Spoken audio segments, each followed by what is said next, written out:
stay a while, though it is where many things come to settle.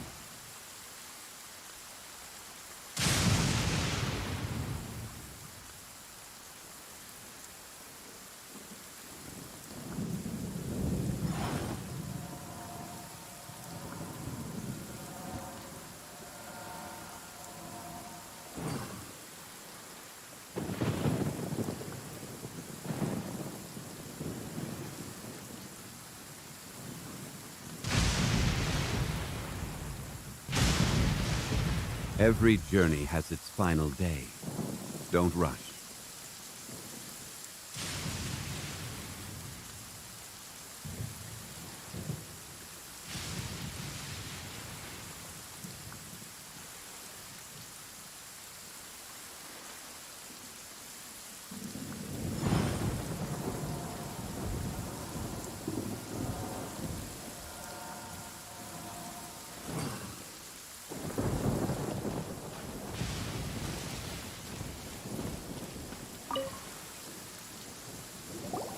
Sky-cleaving white iron lavender melon, I have come to avenge Electra. Prepare your Onikabuto. After I defeat you, I'll take down the entire Arataki gang, one member at a time. Looks like we've got an adult this time. Why is this guy more excitable than the kids? Well, White Iron Lavender Melon, looks like this guy's challenging you to a duel. And there's no backing down from something like that. Take Crimson Staff with you and go nuts! Alright,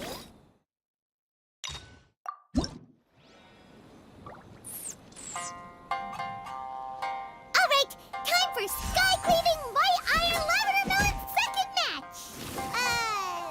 Why is this Onikabuto so big? Seems kinda unfair. Don't you worry, an Onikabuto that's too big is one that's too slow.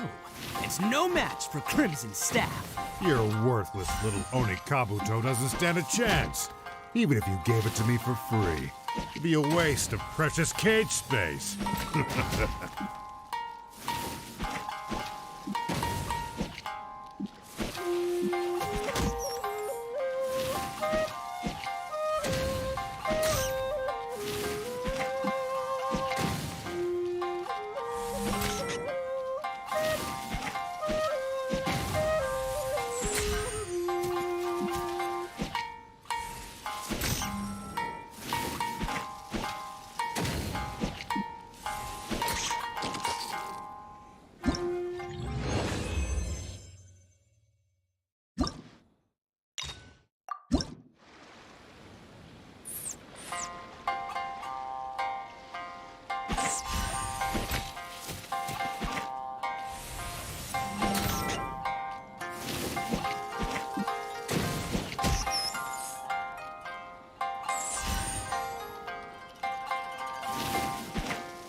Stabilize!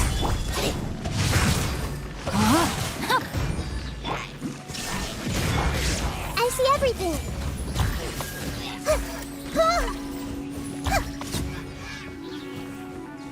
Hey!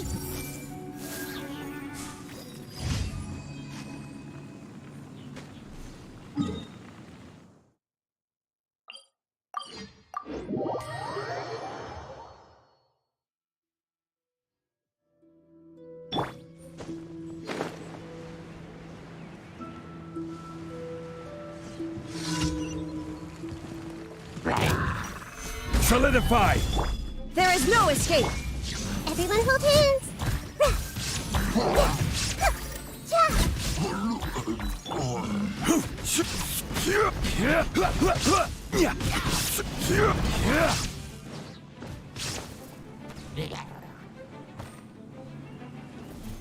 Stabilize!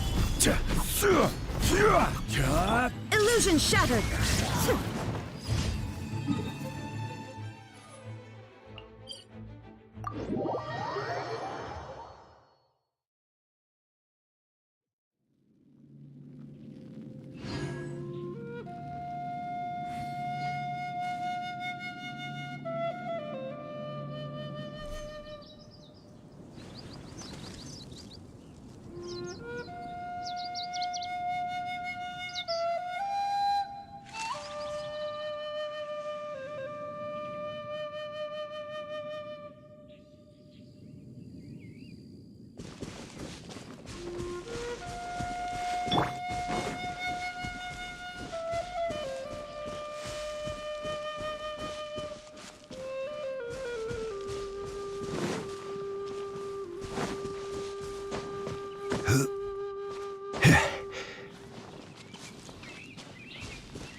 escape.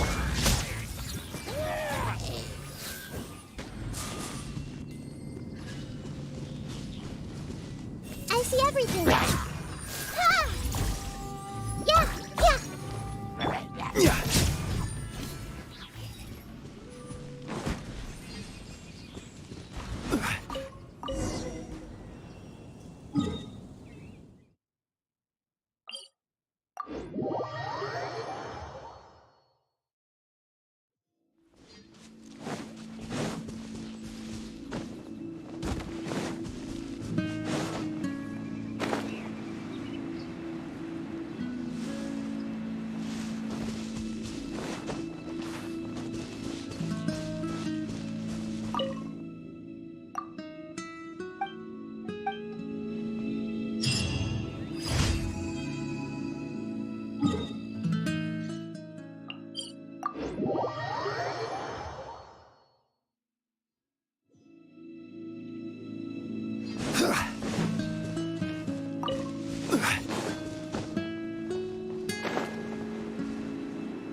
Stabilize! Shine down. Everyone hold hands.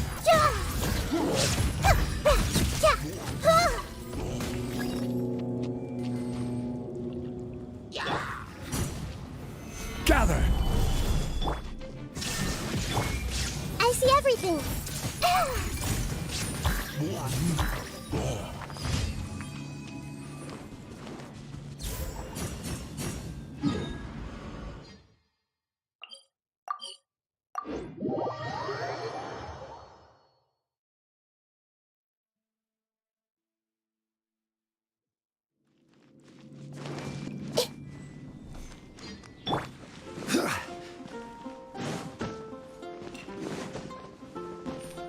Ad asked. Thank you for completing.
Wait, you two!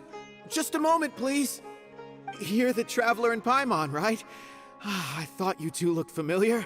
People have been talking all about you. It's a pleasure to meet you. Do you have a moment? There's something I'd like to discuss with you. My name is Nabil. I'm a Matra in the Academia. You're friends with Cyno, right? I've heard him mention you before. Currently, Cyno is out investigating a case involving smuggled canned knowledge. It's been days since we've last heard from him. Oh no. Do you think he's in trouble? Well, To be completely honest, it's pretty hard to imagine anything that could pose a threat to Cyno. But since we haven't heard from him, we're starting to suspect that the case might be more complicated than we had originally thought. Word has it that you two are brave, smart, and extremely capable adventurers. Do you think you could lend us a hand and help investigate the smuggling? Alright, since you asked so nicely, we'll help. Large amounts of canned knowledge from unknown origins have been appearing on the market recently. Cyno suspected that there's a secret route being used to move the capsules. According to some research, using large amounts of canned knowledge could lead to some serious consequences, and unfortunately, most people have yet to realize that. Rumors also have it that some particularly dangerous canned knowledge has made its way into the market. Regardless of whether the rumors are true or not, this case calls for urgent action. Last we heard from Cyno, he was investigating somewhere outside Sumeru City. It seems that he had found some leads at the time, but we haven't heard from him since. Sounds like we better go look for him. Come on!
Cyno! There you are! We finally found you! Ah, it's you two. I knew I sensed a familiar presence, but I'm very busy at the moment. We'll have to chat some other time. That's right! Nabil asked us to come and check on the situation. So Nabil told you about this? Divulging my location without authorization. I'll let it slide for now. This isn't the time for that. I see. Well, the situation might be more problematic than you anticipated. I've already questioned several people, but gained very little information. Long story short, I was able to learn of the secret location where the canned knowledge is being sold. You're welcome to accompany me if you're interested. Whoa, sounds pretty complicated. But having a chance to catch bad guys with Cyno, it's like we're a part of the mantra. Alright, sign us up!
Is this all you got? Seems even less than last time. What difference does it make? If you see something you like, buy it. If not, then keep walking. They've been cracking down on us lately, so we don't have much on hand. If you see something that catches your eye, then now's your chance. There's no telling when we'll have more. What does the academia think they're doing? All right, I'll take these here. Let me see what else you have. I don't see any real gems in this batch. It's all pretty ordinary stuff. Whatever, how much do I owe you? 150K. Show us the Mora, and you'll get the goods. Put the Mora down and your hands up. It hit Cyno! When's he ever gonna let up? Hey, forget the goods! Let's split! But don't forget the Mora! Dun dun! Not so fast! You can't escape with Paimon on the case! What is this? He's got backup now? Doesn't everyone say Cyno works alone? I don't like the looks of this. Either way, it's gonna be a tough fight. Any ideas? It's over. It's not like we're making a big cut anyway. I'm not losing my life here. Huh? Did they really just give up like that? Just like the others I've caught. They're not deep in the circle, just dealers at the bottom of the chain. All right, I have one question and one question only. Where did you get this canned knowledge? The pickup location is different every time. The boss tells us where it's gonna be and that's it. We don't get a say in it. He sends someone every 5 days to bring us the goods. And when is the next batch coming? I don't know.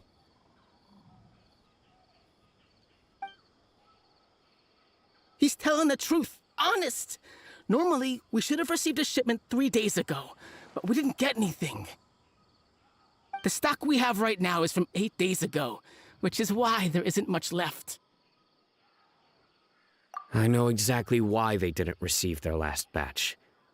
3 days ago is exactly when I started my investigation. I suspect who's ever running this whole thing knew that I was coming. So they cut all contact with these dealers. When you were trying to escape, you said something about me working alone. Where did you hear that from? Are you kidding? We've known your name since day one in this business. The boss warned us to watch out and even gave us info about you. But here we are. I guess we never stood a chance. They already knew all about me and were trying to avoid being detected from the very beginning. These small fries are the only ones they leave out in the open. And no matter how many we catch, it won't further our investigation. If only we had another lead.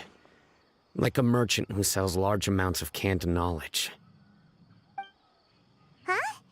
Oh, you mean someone like nothing? Do you have a potential suspect? You'd better bring them to me for judgment. Whoa! Judgment? That's right.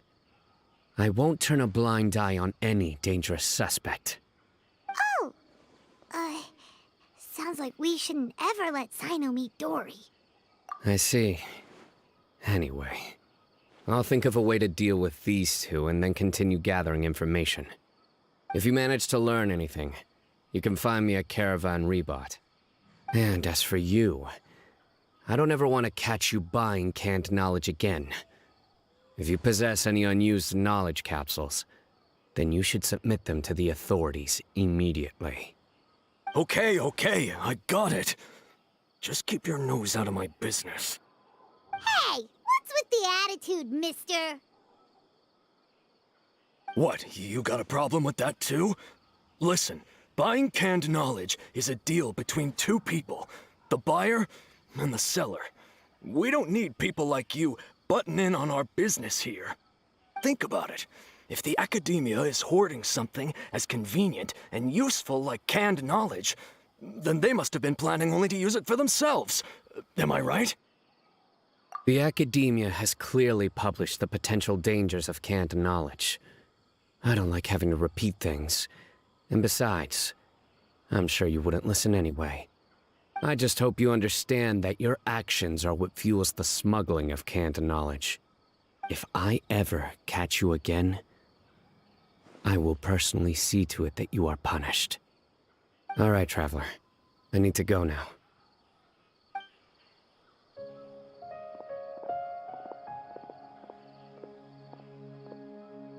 Ha!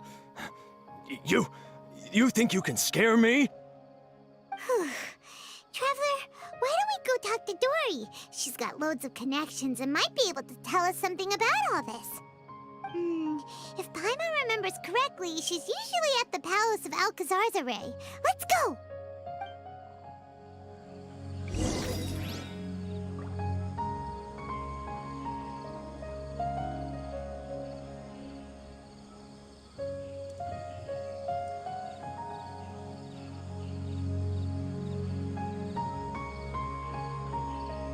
Osmanthus wine tastes the same as I remember. But where are those who share?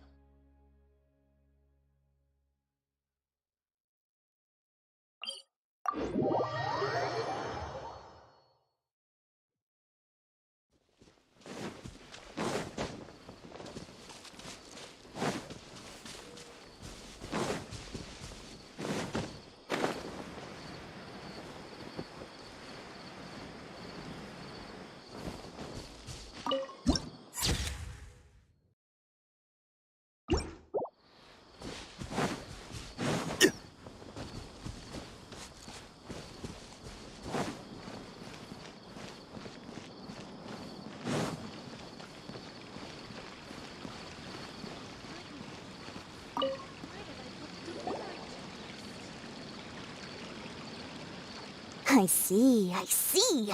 So that's the latest scoop. Good thing you didn't rat me out. Otherwise, who knows where I'd have to be hiding to avoid attention. No idea. Sorry. I've already cashed out of the canned knowledge business. Huh? You mean you stopped selling it? That's right. With so much canned knowledge flooding the market, it was becoming impossible to fetch decent prices anymore. Besides, it seems that group of smugglers has practically taken over the market. It's a little rule of mine to never fight for a share of someone else's market. If I'm gonna make Mora, it's gonna be the lion's share. Plus, with regulations getting as tight as they are now, I figured I might as well just hang it up. Sounds like we came all this way for nothing. Well, not completely. Granted, I don't know who's behind all the smuggling activity, but since you didn't sell me out, I'll let you in on what I do know. After all, those smugglers have really crossed the line, butting their way into the market like that. I hope their luck runs out soon so that I can take over. I mean, so that the industry can become more fairly regulated. Hey, you just want to make more business for yourself. Don't underestimate its value. Think about it. You can gain all sorts of knowledge while bypassing the troublesome process of studying. Naturally, that makes it a product worth a high price. Of course, not everyone needs that kind of knowledge, but in a market as big as Sumeru, there is plenty of demand. Plus, the cost of production is relatively low, so even if dealers have to cover transportation costs, there's still an enormous profit to be made. Then why does the Academia prohibit selling canned knowledge? Being able to gain complex knowledge and become a scholar with the snap of your fingers does sound like a dream, doesn't it? But everything in the world comes at a price, right? Gaining knowledge is a complicated process. It requires learning, thinking, and practice. Even when it comes to my own business, I have to go through a lot of preparation before I put anything out for sale. But with canned knowledge, one may simply skip all the hassle and get whatever they need to know immediately. That inherently leads to at least two potential problems. First, you'll accept the knowledge as factual without a second thought, and you'll find it very hard to forget. This means that if the knowledge is flawed, then it'll be very difficult to correct. And second, excess use of knowledge capsules over an extended time diminishes your ability to think. You'll end up becoming like a library that can only store knowledge. Oh, that does sound pretty dangerous. Traveler, you used canned knowledge before. Did you feel any negative effects? Of course, using it sparingly is not an issue, which is exactly why I used to sell it. It's just like how medicine can be used to cure diseases, but can also do harm when overused. It all comes down to balancing the right amount. Anyway, back to the point. There'll be consequences if the sale of canned knowledge by those smugglers is left unchecked. And what's worse, you're playing right into their hands by focusing only on the canned knowledge that's made its way into the market. As far as I know, their real purpose is to distribute information about the Court of Desolation. That's where the real business opportunity is. The Court of Desolation? What's that? Rumor has it that it's a site of ruins from the age of King Deshret. It's said that with the treasures inside, one can see beyond life and death. But any research of the ruins is strictly banned by the academia. Word on the street is that there'll be an auction taking place in the desert. They're auctioning rare canned knowledge, some of which is related to the Court of Desolation. Once I heard about the auction, I began to suspect that all the canned knowledge popping up on the market is just a diversion. I'd wager that their real target is the Court of Desolation. Because studying those ruins is not just a simple matter. It requires knowledge spanning several fields. So, if they're aiming to quickly assemble a research team, canned knowledge would be the best solution. As for the auction, chances are they're trying to attract and scout out anyone with interest or expertise on the subject. On the other hand, no one can say for sure that they will ever succeed in finding the Court of Desolation. So, they might as well just make a fortune while they're at it by hyping up the related canned knowledge at the auction. Sounds to Paimon like we better head to the desert and see the auction. Who knows, we might find some leads there. That's right. And now that I've shared all that valuable info with you, it's time to introduce our limited edition desert travel kit. It comes complete with a map straight to the auction location. As I said, I also have to make preparations before I sell things, right? Now, let me consider how much I should sell this for.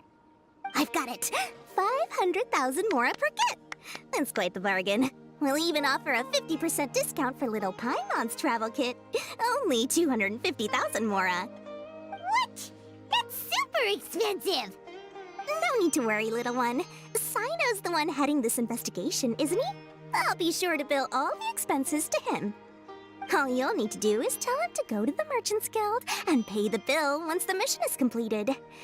Just, be sure to not send him directly here, though, okay? That would leave me completely in the open. I'm sure the General Mahamatra of the Academia would never leave any debt unpaid, and I can only imagine the funds he's allocated for investigations. Oh, maybe I should charge him more. We'd better get going. If Dory keeps at it, we'll be out of mora.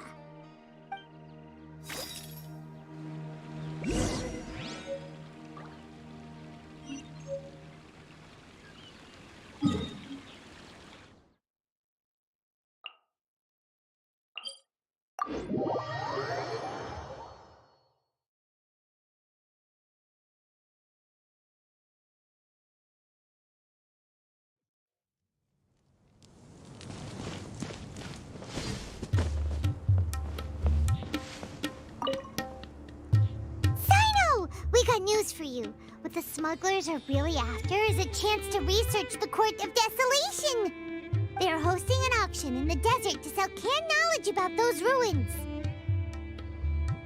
The Court of Desolation. I won't ask how you came by this intel, but is it reliable? We also heard that the Court of Desolation contains treasures from the time of King Deshret. Is that true? Partially. It was a secret place built by a dark sect from the age of King Deshret. The ruins do contain treasures, but the place is also rife with unknown dangers. According to past research, one must forfeit their life as the price of entering. They are not some ordinary ruins, so the Academia has strictly prohibited any related research. However, If they are using the canned knowledge as a way to move information and recruit researchers, then I suppose your conclusion does hold some validity. Regardless, we need to go into the desert. Less in recent years, but there are always those who attempt to do so, both inside and outside the academia. After all, legends claim that whoever obtains the treasures inside can see beyond life and death, or even resurrect the dead. Death is often the greatest grievance for many people. Though they're fully aware that the chance of these rumors being true are slim, they hold tight to such fantasies and pursue them regardless. That's why some continue to research it, regardless of it being a restricted subject. On top of that, it's hard to track the source of information contained in canned knowledge. Do you know where the auction is taking place? Good. We'll go investigate. But before that, we'll have to get rid of these people tailing us. Huh? People tailing us? That's right. Let's begin to leave town and see what happens. I'm sure they'll reveal themselves as soon as we make a move. Don't worry. I'll make short work of them. That's Cyno for ya. But we can lend a hand too, you know.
Hold it right there.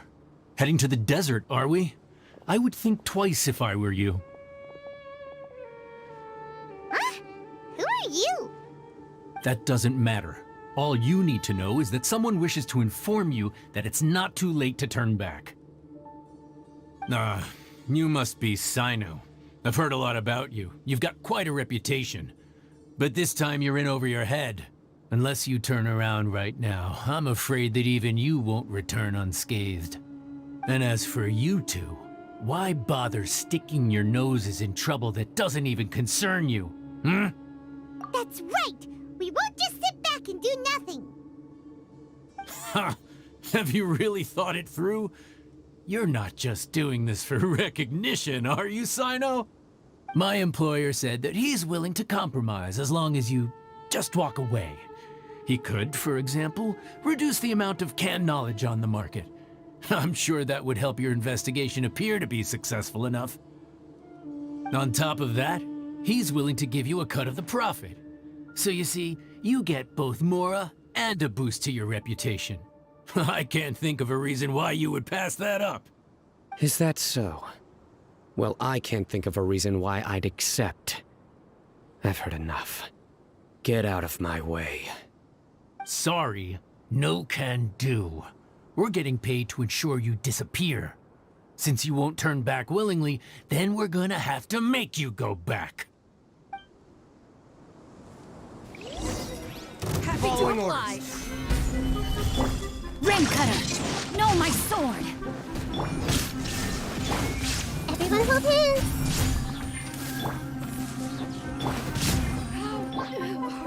Nowhere to run! You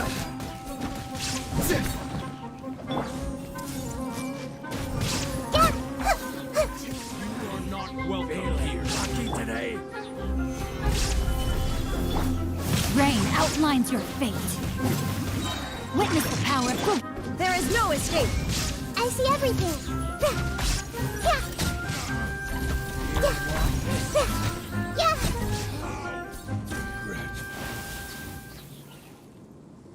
Ugh, this doesn't change anything. You're in over your head, Cyno. There will be others coming for you. You'll regret it. Let's get out of here!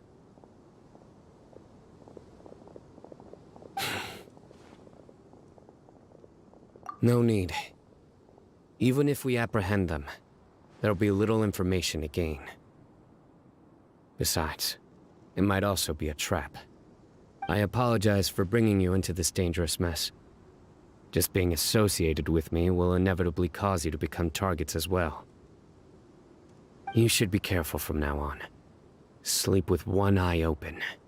Wait, hold on! There's no way anyone could sleep without closing their eyes?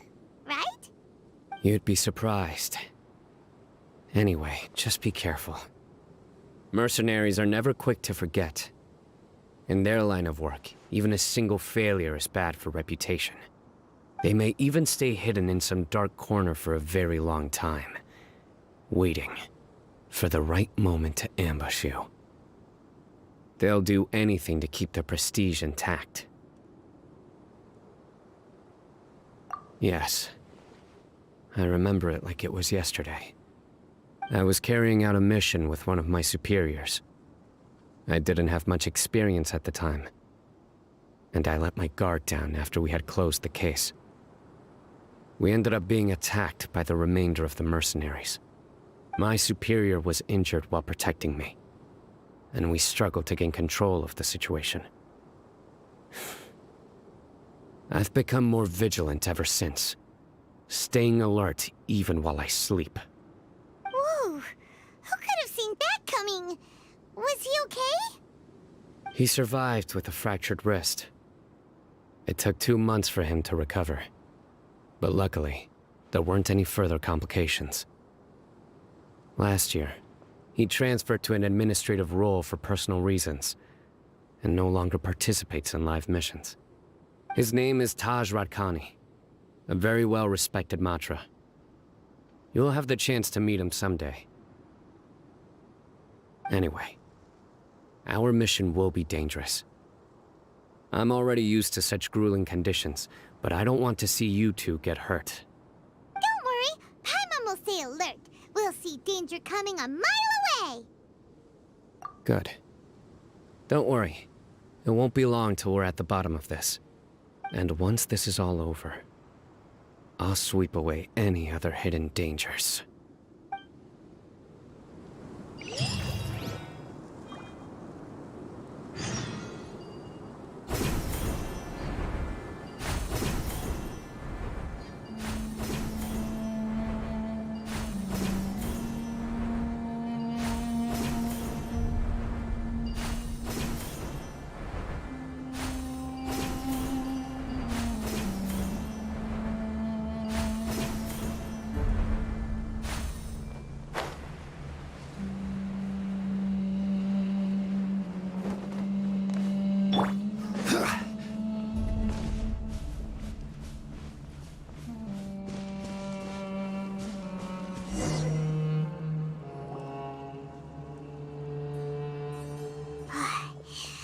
So hot.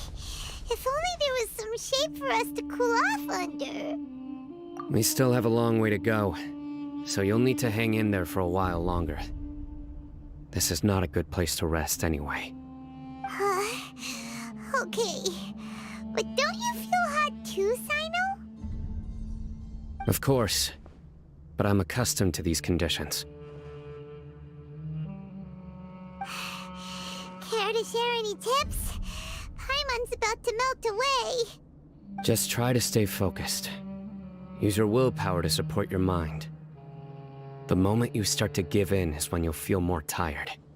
Take one step after another. Don't let your mind perceive your body's limitations. We must get somewhere safe before we can relax.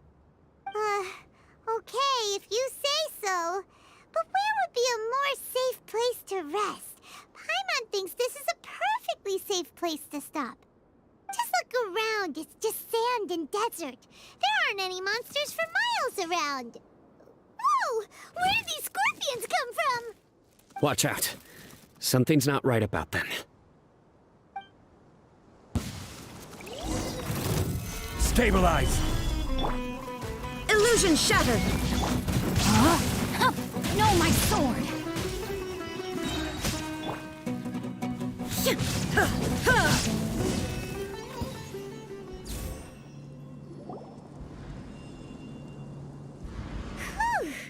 Well, Paimon really didn't expect to see those here. Those weren't just normal scorpions. See? There are marked numbers on their pincers. They were raised by someone. Someone doesn't want us to show up at the auction. These scorpions were sent to keep us away. We are surrounded by desert as far as the eye can see. If we were killed out here, nobody would ever know. This place is super dangerous. Good thing we didn't let our guard down. Something's not right. There are no roads in the desert, so how could they know where we are? Stay still. Here's the answer. It must have planted this on you. Huh? What is it? A miniature tracking device made by the Ksharawar. They can use this to discern your approximate location. But this device wasn't licensed for mass production. Where did they get it? Could someone from the Ksharawar also be involved? But that doesn't seem right. Whoa! Paimon never knew that kind of thing even existed! Why would it be on him? They probably planted it on the Traveler during our fight with the mercenaries earlier. It was a frantic fight. It's only natural you didn't notice the device. Well, good thing you were able to find it, Cyno. Now let's get rid of it. No. Hold on to it for now. It might still be useful for us. Let's keep heading to the auction. It would be dangerous to linger here any longer.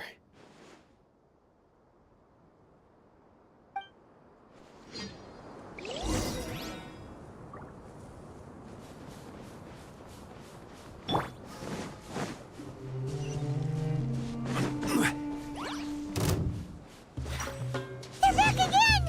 How many of them are there? Solidify!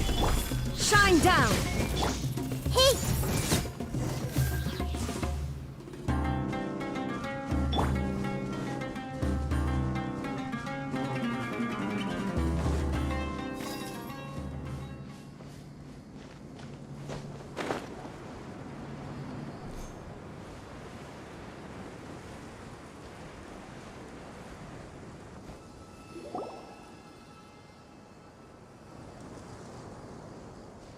Weird. Is this where the auction is? Yeah, not a single soul. Maybe they're on break right now or something. We didn't waste any time getting here after we defeated those mercenaries. They shouldn't have been able to give any warning of our arrival. But even so, they still knew we were coming. Someone here must have been watching the tracker, and warned everyone to clear out. Aw, what should we do now? We searched the area. They couldn't have moved all the knowledge capsules so quickly. There might still be something left for us to find. Alright, let's take a good look around the area.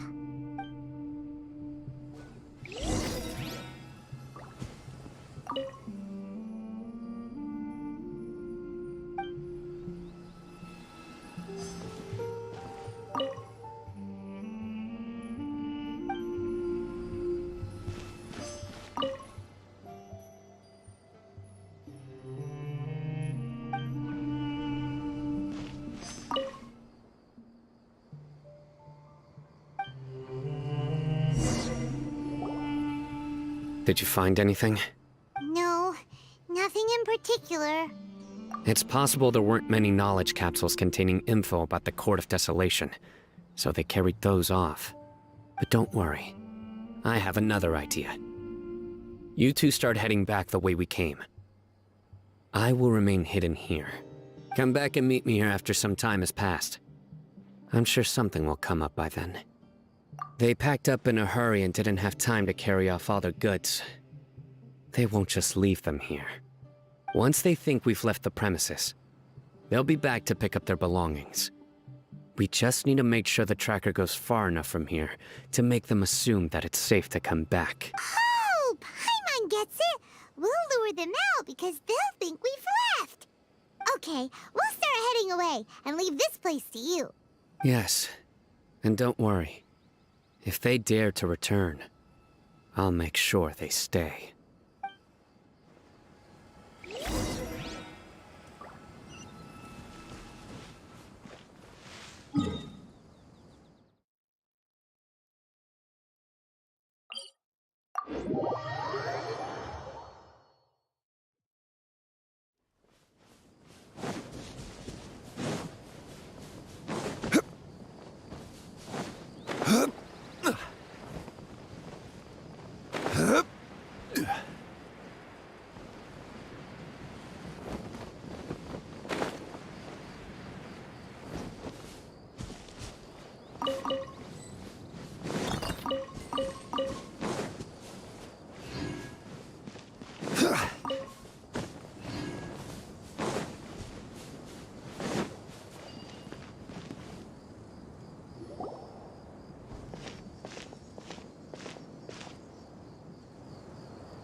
Ugh, so tired.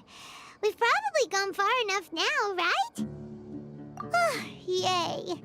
Let's rest for a little while before we go back to find Cyno.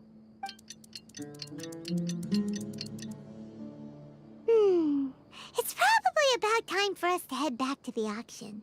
Let's go. Maybe Cyno's finally found some leads.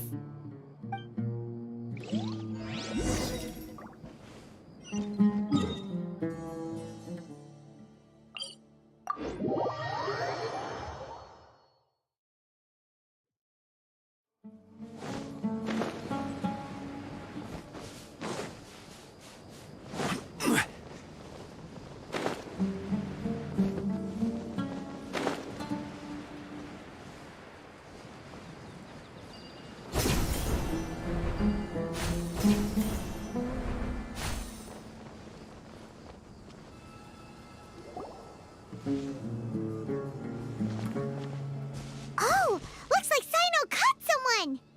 So you're the bad guy behind all this, aren't ya? All right, tell Paimon everything you know!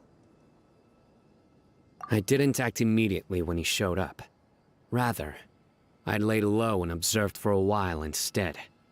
He is not the primary instigator, but he is most likely one of the more important dealers here. Am I right? Yes, impressive. You certainly live up to your reputation, Cyno. If I had any idea you were still around, I wouldn't have gotten so greedy. Huh? Greedy? What do you mean by that? Once everyone knew you were coming, all the canned knowledge dealers abandoned their goods and fled at once. Obviously, there wasn't time to pack up everything. Since all the goods were just left here unsupervised, I thought I'd use the opportunity to come back and take what I could. You know, free merchandise is good business, but I suppose there's no use explaining it now. You must know who's manufacturing and selling the canned knowledge, correct? Will you tell us willingly? Or do I need to make you talk? No, I'll talk. But before that, perhaps we can take the conversation elsewhere? If we stay here, chances are that someone will see me with you. That would put both me and my family in danger. All right. Where do you suggest we go? How about my home in Aru Village? It should be safe there. Fine. Let's head out. You can throw away the tracker now, Traveler.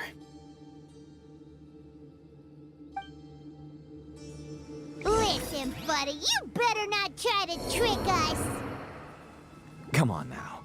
Do you really think I'd try to pull anything under Cyno's watch? Seriously, what can I even do?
This is my daughter, Simin. She can be a little shy of strangers. Why don't you run along now, dear? Dad needs to talk with our guests. Oh, okay. Everyone knows Cyno in our business, but let me ask, who are you two? Paimon is Paimon, and this is the Traveler. To be honest, I really didn't expect to see Cyno, the lone operator, working with any partners. When I saw the tracker start moving away, I assumed you had decided to just go back empty-handed. But even though you caught me, I'd still urge you to stop while you still can. You should abandon this investigation. Why is that? Everything from the manufacturing of canned knowledge to the sales and even splitting the profits. Every step of the process involves dozens, if not hundreds of people. Massive profits have brought everyone together in this business. Everyone will try their best to defend this industry that we've worked to build. It will be a long and difficult fight, even for you, Cyno. And even if you manage to win in the end, no one will thank you. If anything, you yourself might even feel remorse. Why are you so bent on putting us out of business? Everyone has their own reasons for what they do. I don't have to explain mine.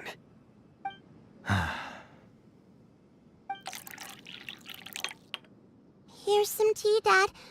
And for the guests, too. Right. I forgot to offer tea to our guests. Thank you. Don't mention it. And, I should tell you that our tea tastes kind of bitter, but I put some sugar in to make it a little tastier. That's my girl. Do we still have any sugar left? If not, I'll buy some more next time. Yes, we do. Okay. I'm gonna go have a rest now. Didn't you say that everyone's in it for the massive profits? That sure doesn't seem to be the case for you. Actually, that's what I wanted to talk to you about. I was hoping to ask you for a favor. My daughter was born with a chronic disease, so she has a relatively weak heart and lungs. Even slightly strenuous exercise can cause her to faint and prove to be a life-threatening risk. That's why she never really had any friends to play with, and why she locks herself up in her room most of the time. She has to take lots of medicine, and it doesn't come cheap. As for me, I was just an average merchant. I would wake up early and travel all around to make a profit. But the Mora was still nowhere near enough. I could only watch my daughter's health deteriorate day by day. Until one day, someone reached out and showed me a way to really make a profit. Selling canned knowledge? That's right. With all the Mora I made, I could finally afford medical treatment for my daughter. Nothing made me happier than seeing her get better. There are many others like me. Smuggling canned knowledge might seem like an unforgivable crime to you, but to us, it's a means of survival. I wanted to tell you all this so that maybe you could understand and change your mind. Please, stay out of this, Cyno. Give us a way to survive. Oh no. That means that if we prevent the sale of canned knowledge, his daughter will... I must get to the truth. I can find someone to help treat your child, but I cannot turn a blind eye to the smuggling. These are two completely different issues. I somehow knew you would say that. But having your word to help my daughter is enough for me. Since you insist on continuing the investigation, you should have a look around the back of my home. You'll find some goods I received just recently. I think everything will become clear to you once you see them. Whoa! Look at all of this! Yes, all neatly packed away and organized in boxes. To think that this is only one dealer's worth. Small producers couldn't possibly support such a large quantity of goods. Could the Academia have a hand in this? But such a volume of goods wouldn't be able to slip through inspection. Huh? Look! These seem different from the other knowledge capsules we've seen. Maybe they contain knowledge about the Court of Desolation. Yes, that would make sense. Wait, what's this? Yes, it's a Matra seal, indicating that the goods have passed Matra inspection. I started to suspect that someone in the Academia might be involved when I found the tracker earlier. But how they could ship so much canned knowledge out of the Academia was still a mystery. The pieces have now all fallen into place. With this Matra seal, goods can leave the Academia without undergoing a second inspection. No wonder they don't want me to investigate. It turns out that a Matra is behind this. Even I find it hard to believe. Could I ask you for a favor, Traveler? Since all this canned knowledge came from the Academia, then it's highly likely that the knowledge regarding the Court of Desolation originated from research files stored within the Academia. If we can enter the repository, we can find out who accessed these files. But, considering my current status, if I suddenly show up at the Academia now, it will only draw unnecessary attention. You'll need to be the one who checks the records. I'll write a letter to Nabil, and he'll take you there. Sure thing! Leave it to us! I'll also keep working here in the meantime. Although our leads are all currently pointing to someone within the Academia, it's obvious that they also have power outside of it. We can get more information on other dealers from Bahari.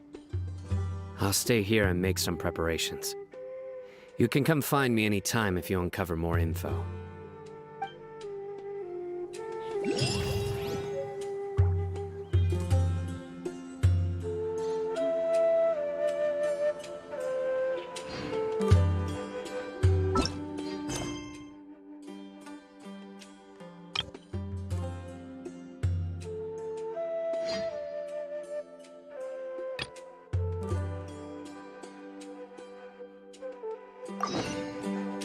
Where do you want to go next?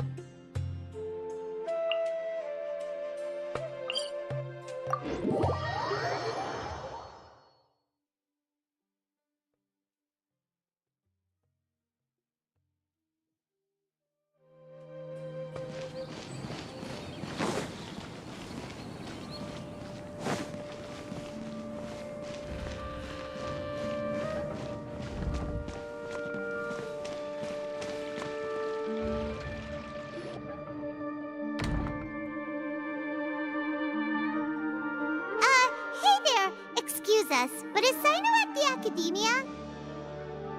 You two look familiar. Are you friends of Mahamatra Cyno? I'm afraid he's out on a mission right now. But if you'd like, I can pass whatever message you might have on to him. We ran into this guy by the gates, and he seems really eager to speak with Amatra. It sounds like something urgent. Oh?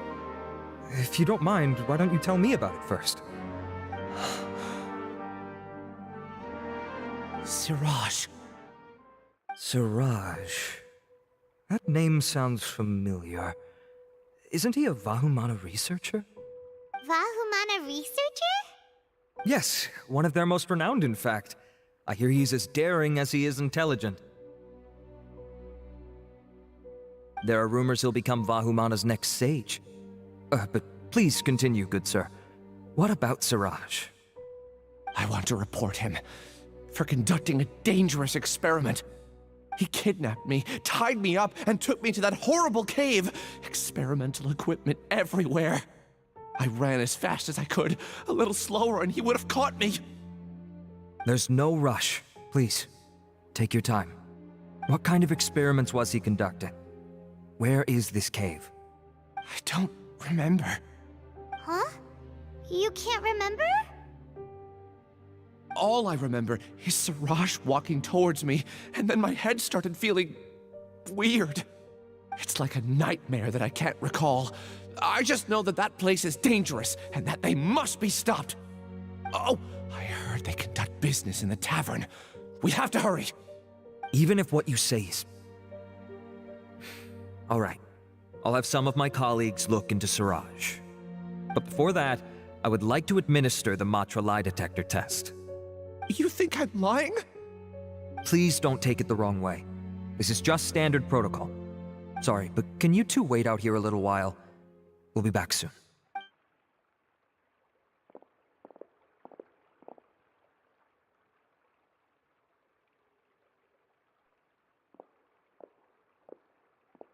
Huh?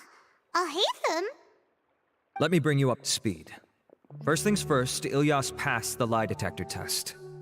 This indicates that what he said is highly credible. As such, we've decided to launch an investigation based on the leads he provided. Per protocol, this matter was reported to Acting Grand Sage Al-Haytham. After hearing about it, he left a message for Mahamatra Cyno and then asked to join the investigation. Huh. It's kinda weird for you to be working with the Matra. Is there a special reason? You're overthinking things. My interest was piqued is all. Really? I'm unsurprised you have this much free time.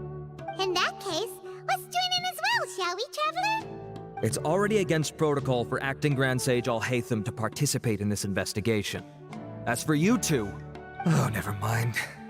After all, you were the ones who brought Ilyas here. I'll allow you to accompany us, but you have to promise to keep everything confidential. Don't you worry.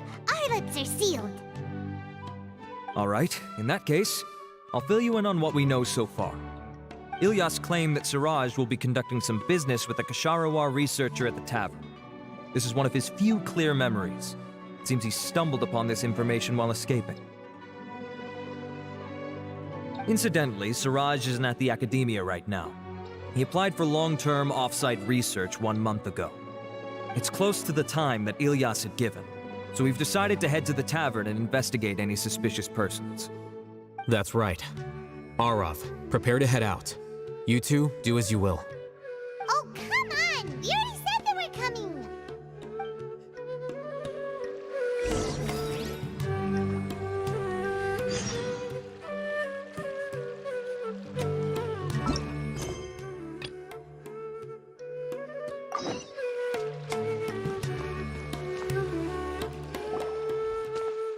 Hello, we meet again. Have you managed to find Cyno? If so, how's he doing? I read the letter and must admit that I hadn't expected things to be so serious. Sorry. Had I known it would be so dangerous, I never would have gotten you two involved. It's all right. We wanted to help Cyno too. I can tell that he really trusts you. The research files stored away in the restricted repository are far from ordinary. Everything there is essentially about dangerous research that's forbidden by the academia. Even I don't usually have authorization to enter, but with this letter from Cyno, it shouldn't be a problem. That's right. Granted, the academia is very supportive when it comes to research. They encourage scholars to conduct all kinds of studies. However, some forms of research have proven to be so dangerous that the Matra have to step in and put a stop to them. Normally, after some particular research becomes prohibited, the majority of the related files will be destroyed. But some information may be retained as a record to warn later researchers. Such information is kept in the restricted repository, which is heavily guarded. Follow me, I'll show you. Hopefully, we'll find the answers that Cyno is looking for. The restricted repository. Sounds kinda dangerous. We'd better keep an eye out.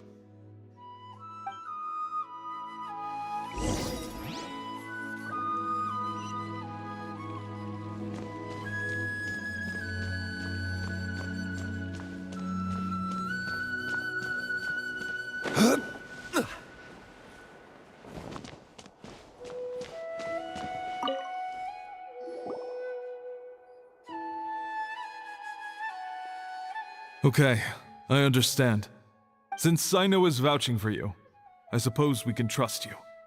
You may browse the information regarding the Court of Desolation. Ask me if you have any questions, but I'd suggest avoiding any other research files. Sometimes the less you know, the better.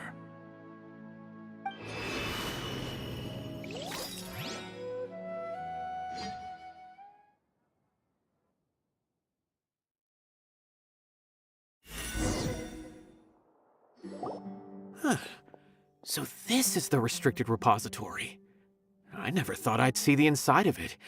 This is a first for both you and me. There are many who do not openly converse with others within the academia.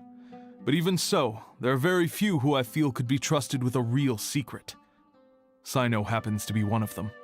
Even though he's no longer in the academia, I still trust him. And that goes for anyone he trusts as well. The files are over there. Just make it quick.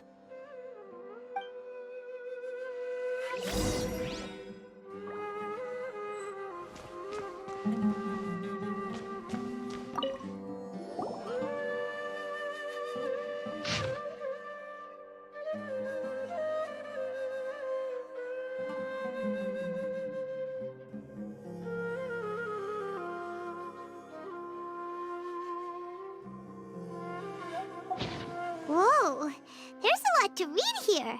Have you found anything yet?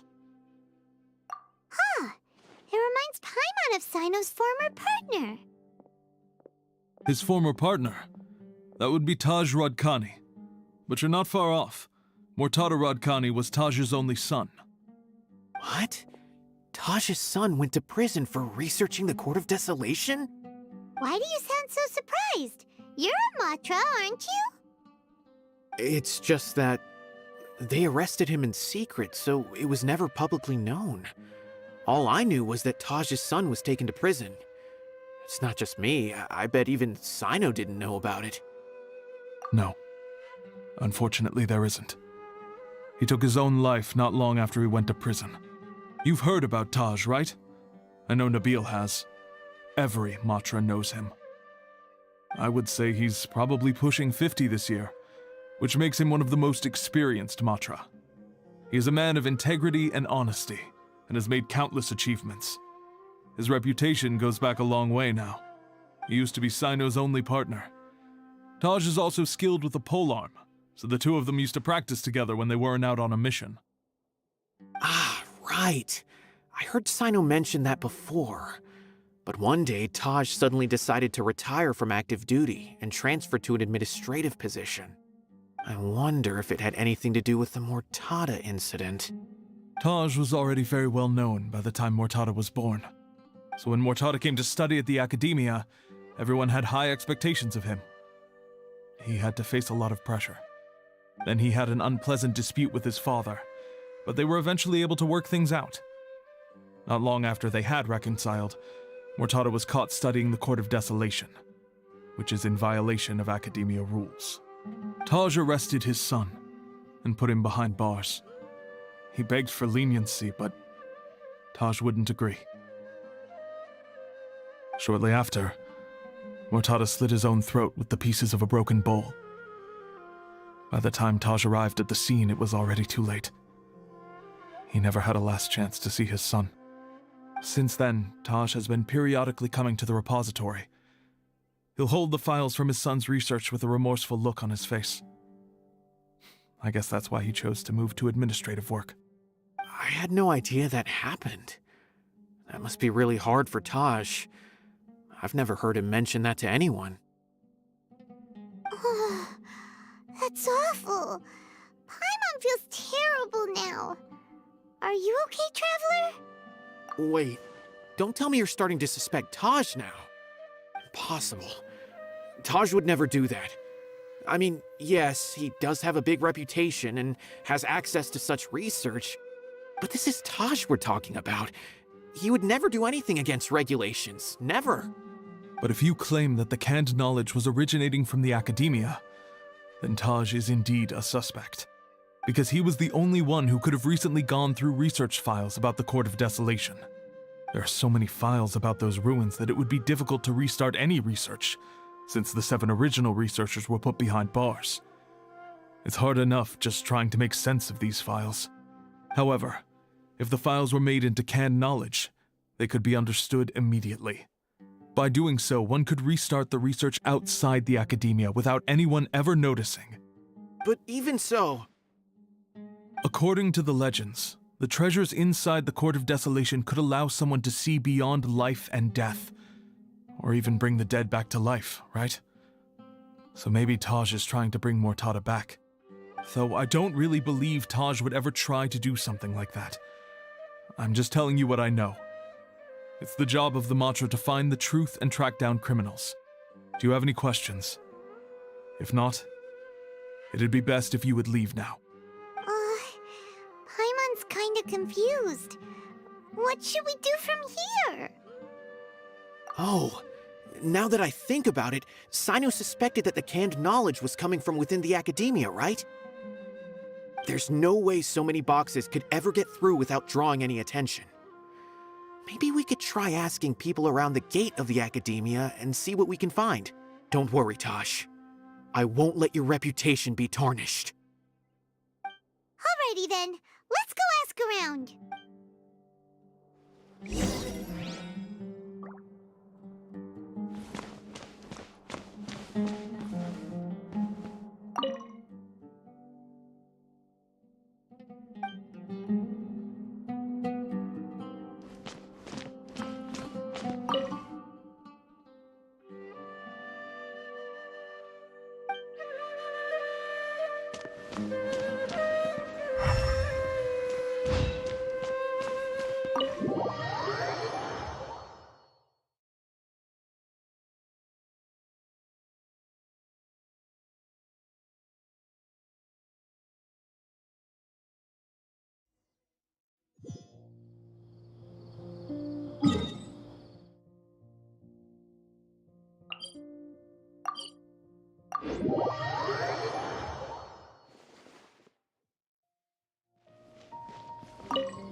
Excuse me, have you seen any large shipments of goods leaving the academia recently?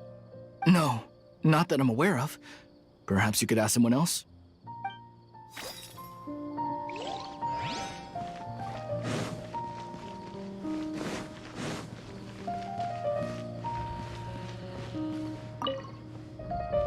Excuse me, have you seen any large shipments of goods leaving the academia recently? Huh. Well, yes, but isn't that pretty normal?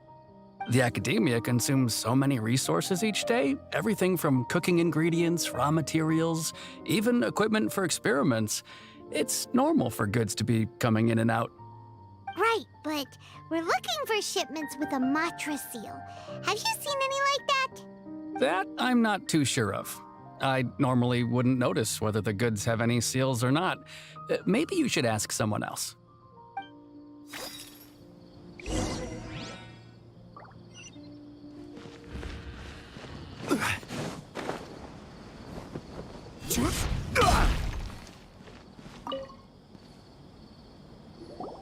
Excuse me, have you seen any large shipments of goods leaving the academia recently? Huh? Why do you ask? I'm just checking to ensure nothing unusual has happened. Well, I can't say it's unusual, but I did notice something. There's a Kashar researcher who's been making frequent shipments recently. Dozen of large boxes each time, if not more. When I asked him about it, he said they just contained a bunch of old worn-out machines. The Kashar used to often sell scrap machines to traveling merchants, so I didn't really think anything of it. But he's been making a lot of shipments lately. There weren't ever so many outdated machines before. And you didn't find that suspicious? Why didn't you report it for inspection? Well, the boxes were stamped with a Matra seal. Why should I bother?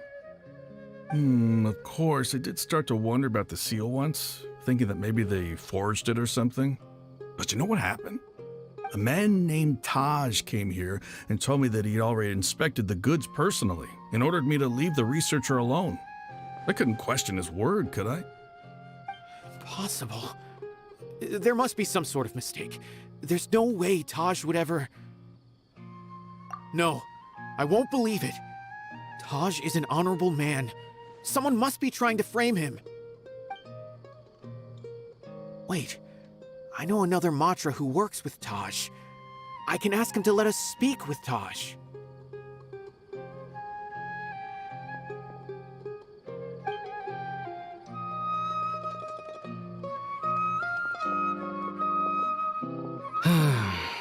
As I've already told you, I don't have any way to contact Taj. A few Eremites showed up looking for Taj yesterday, and he met with them in his office. I was standing outside of the door, and I vaguely heard them say, "Found it." Before I realized it, the door opened, and Taj left with the group of them. I noticed that he had also changed into Eremite attire. But Taj didn't come to work today, so I've also started to feel a little concerned about the whole thing.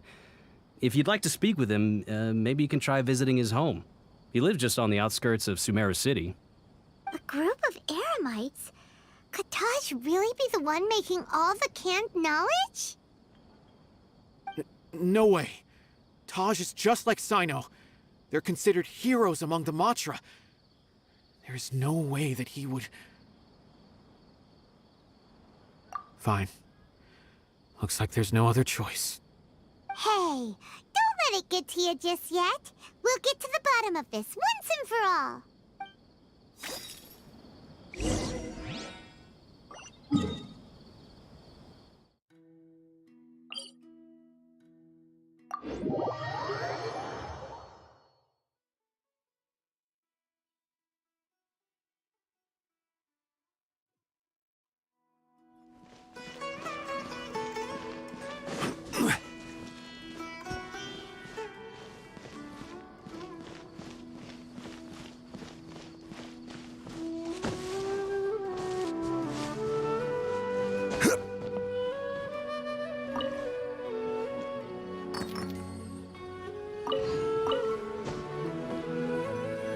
So, this is Taj's place.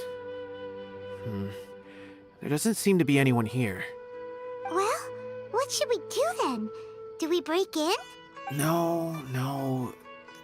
Wait, the door's unlocked. Did Taj leave in a hurry? Well, anyway, we're still not sure if he's the real culprit. Probably not a good idea to go in without permission.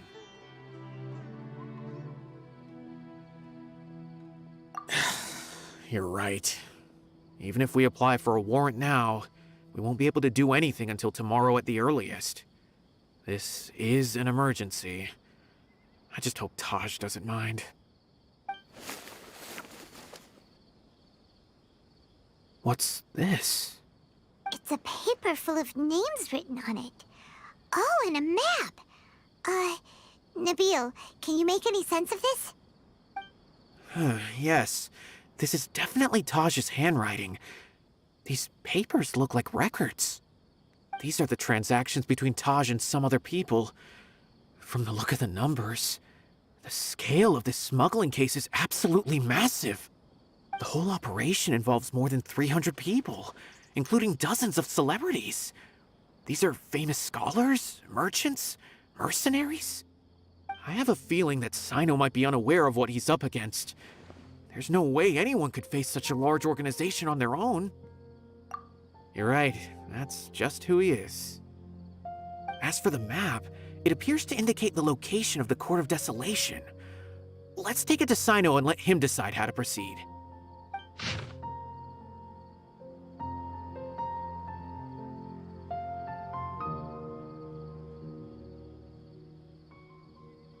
If Taj really has turned on his honor and committed these terrible acts, then I suspect that he might already be at the Court of Desolation as we speak. I don't want to suspect him, but I also don't know him very well. Maybe Cyno will know what to do. All right, we'll give these to Cyno and see. Let's go!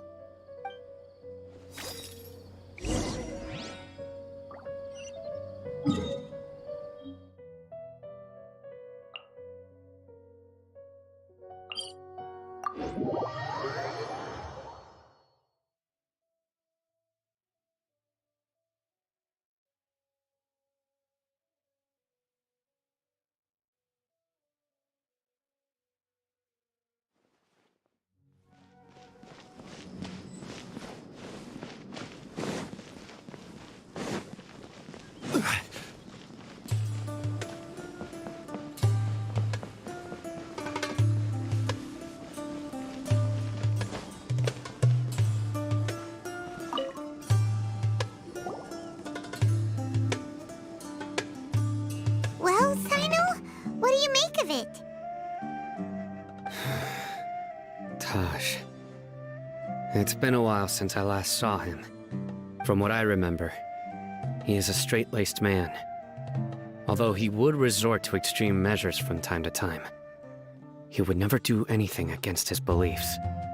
So do you think he's the one behind all this? I'm still not sure. I cannot imagine how devastating the incident with Mortada was for him. Nor can I deny the possibility that people can change. Whether it's out of love for his son or for other reasons. We have to see for ourselves to judge him. Or rather, the person he's become. That's right. It's clear that he had a hand in this case, yet he made no report of it. There's no doubting that. That's also why I need to see him. I must ask his reasoning and judge him myself. Time is ticking. Let's go.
So this is the Court of Desolation.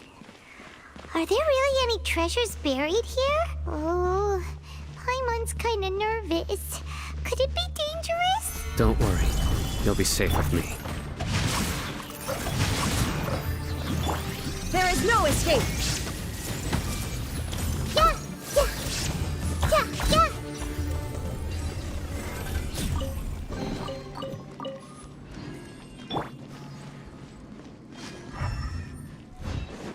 Look! These walls have definitely seen better days. Was there some sort of fight here? Let's keep going and see what we can find.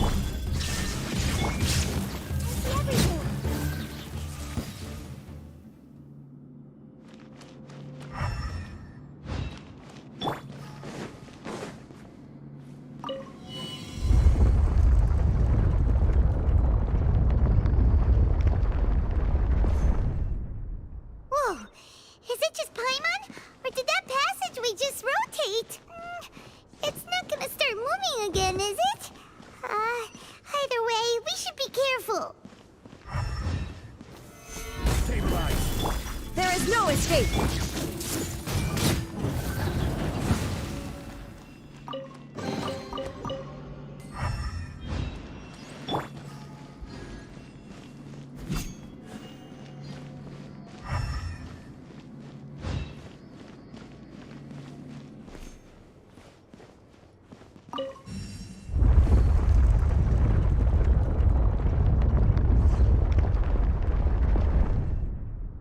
A passage!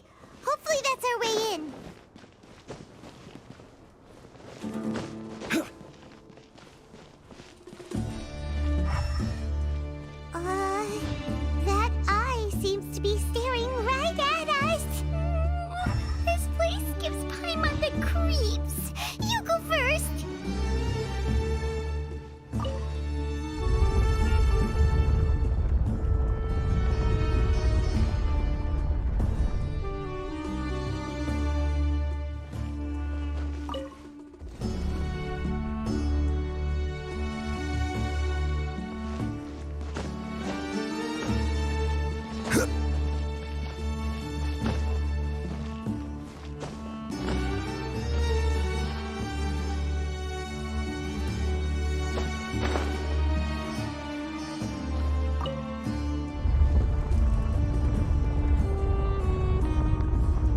outlines your fate.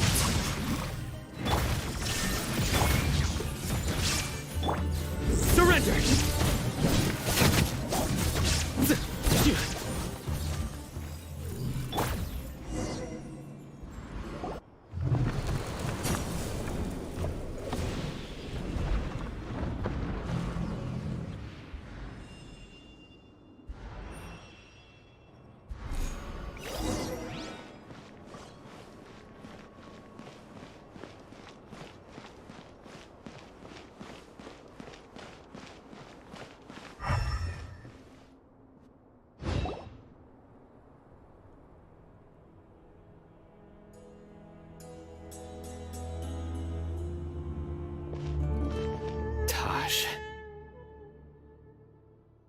Ah, Cyno.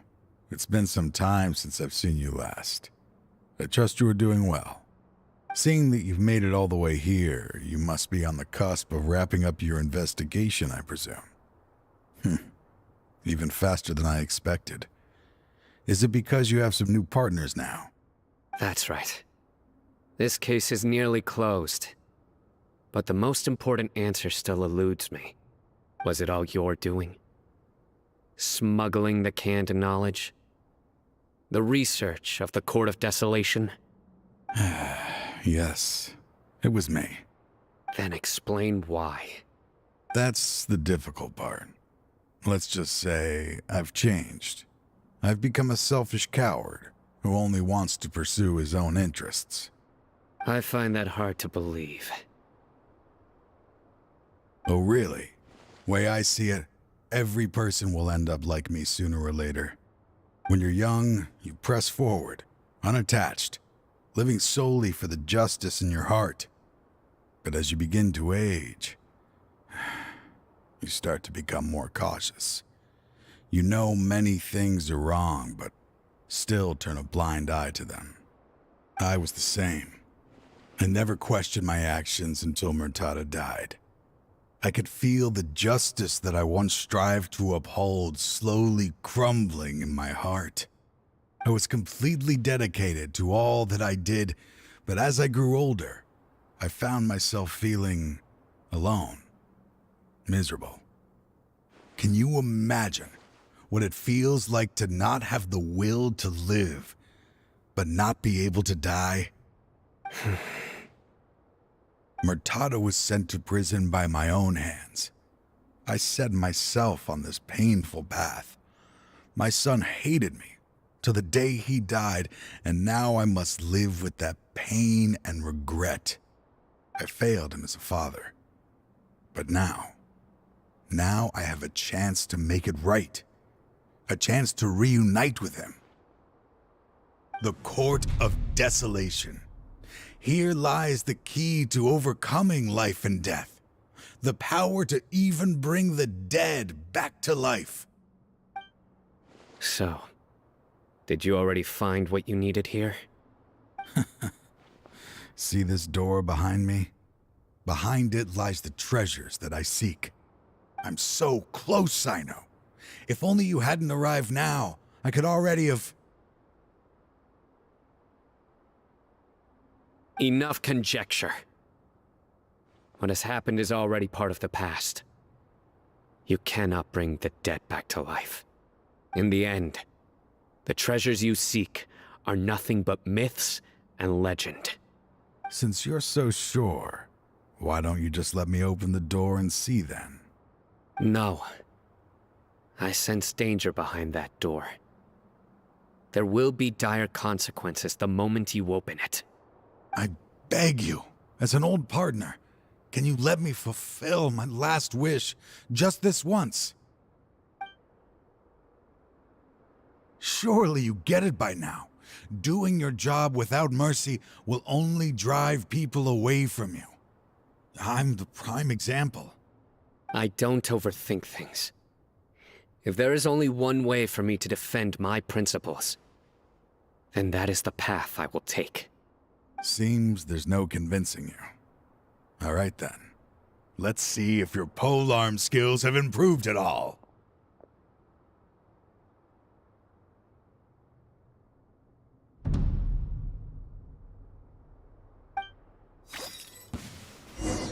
This power is solidified! Let me read you a verse. I will set things right no matter. Everyone hold hands. Share my knowledge.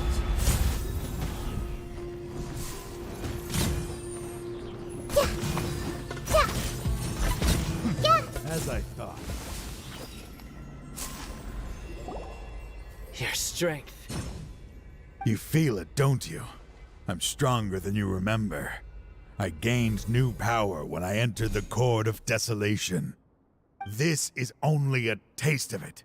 Once I open the door behind me, this power will be complete. Even life and death will have no grip on me. Uh-oh. We have to stop this guy! I won't let you open that door. I wouldn't be so sure. I'm afraid it won't be easy to stop me now that you're injured. Or are you ready to sacrifice your life for this? I'll do what I have to. I still remember when we first became partners. You were always charging forward and putting your life on the line, just like now. Even after all this time, you still haven't changed. You haven't changed either. You left that list of names and map in your house on purpose, didn't you? You wanted me to be able to find you here. All of this was just part of the act you were putting on. What happened just now was also part of your plan. You might have fooled those on the list, but you will not fool me. I had my suspicions from the beginning, but I couldn't be sure until we fought. If he really had changed, your fighting style wouldn't be as it was before. Huh? What do you mean, Cyno? He never planned on opening the door. His true intention was... What's happening? Seems our time is running short. Let me make this quick then. After Mortada died, my spirit was crushed. For a long time, I was hoping this reality was just some terrible nightmare. I hoped I would just wake up and be able to see his smiling face again. That is when I was approached by someone who wished to collaborate and find the Court of Desolation together. I did some investigation of my own and discovered they were part of a massive organization. People from every walk of life are involved. They are relentless in their search, pouring countless mora into secret research, even sacrificing lives, in hopes that the Court of Desolation would appear. No wonder banning the research wasn't enough. A full-scale operation was already in motion. I'm a flesh and blood human like anyone else, so I obviously hesitated and considered it. The thought of bringing my son back tugged at my heart, but in the end, I came to my senses. I knew that I could not let myself go down that path. I suddenly came to a realization amidst my suffering. The Court of Desolation, a place that once drove people to tragedy, was still doing so even centuries later. As long as this place exists, people will recklessly seek it out, just as Mortada did, generation after generation, regardless of the cost. Let it be buried beneath the sand forever. Once the Court of Desolation is gone, there will no longer be anyone obsessed with seeking it out. That's right. I acted as if I had abandoned my convictions just so that they would cooperate without raising any suspicion.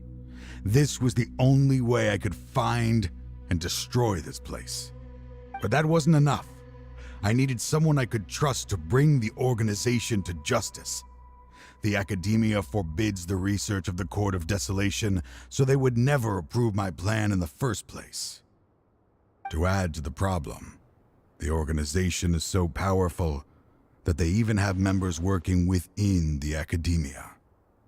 If I wished to destroy the organization, I couldn't just count on the academia alone.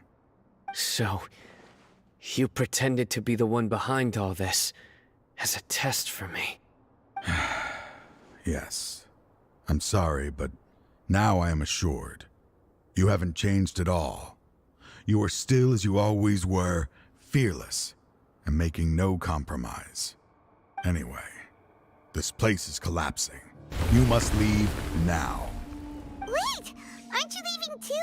There are still loads of bad guys to catch outside! His fate is already sealed. There is no life left inside him. He is like a candle with no more wick to burn. You planned it all from the very beginning, didn't you? Risking being treated as a traitor to collaborate with them. Sacrificing your own life to open and destroy the Court of Desolation. Regardless, I made a grave mistake by allowing the smuggling and the research of this place. Let this be the final judgment on myself. I was always so busy with work that I never made time to fulfill Mortada's wishes. Finding this place was his biggest wish. Since I'll be reuniting with him here, I can only hope he won't have anything more to hold against me. I'll leave all those people on the list to you. Sorry for all the trouble I've caused. There's nothing to be sorry for. We are partners. If you see Mortada, send him my greetings. Goodbye, old friend.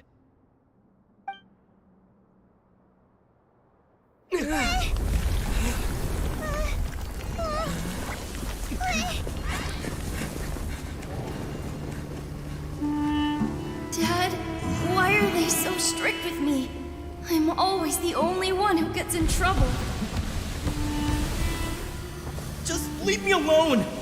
Don't worry, I won't damage your precious reputation. All right, Dad. Let's start over. By the way, I finally found an area of research I wish to pursue. Why can't you show even a little leniency? Why? Because we are Matra.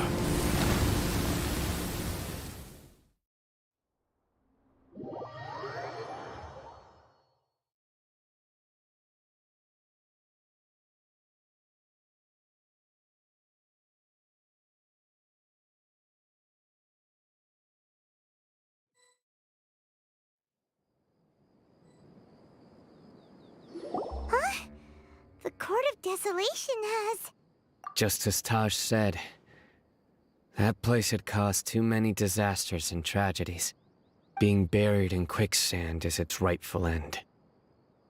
To them, as long as there's more to be made, they will disregard the Academia's rules, whether it's the Court of Desolation or anything else. Their only goal is to make massive profits off of dangerous research. Taj may have set them back with the Court of Desolation, but it won't be long before they continue searching for another target. That's an opportunity that I will not let them have. We'll help too. Thank you, but you've already done enough. Just leave the rest to me. I will bring them to justice myself.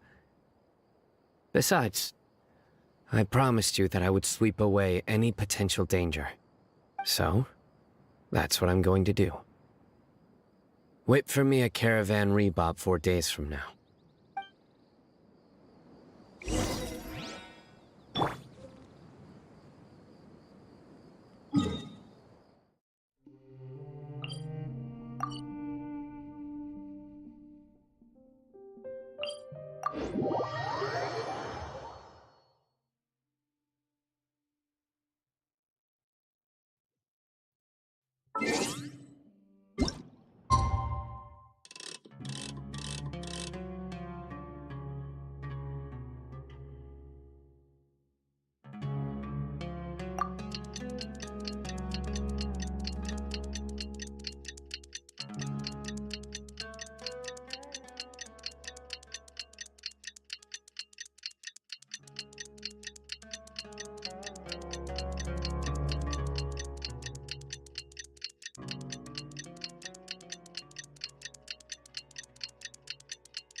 Boats are made for transferring commodities back.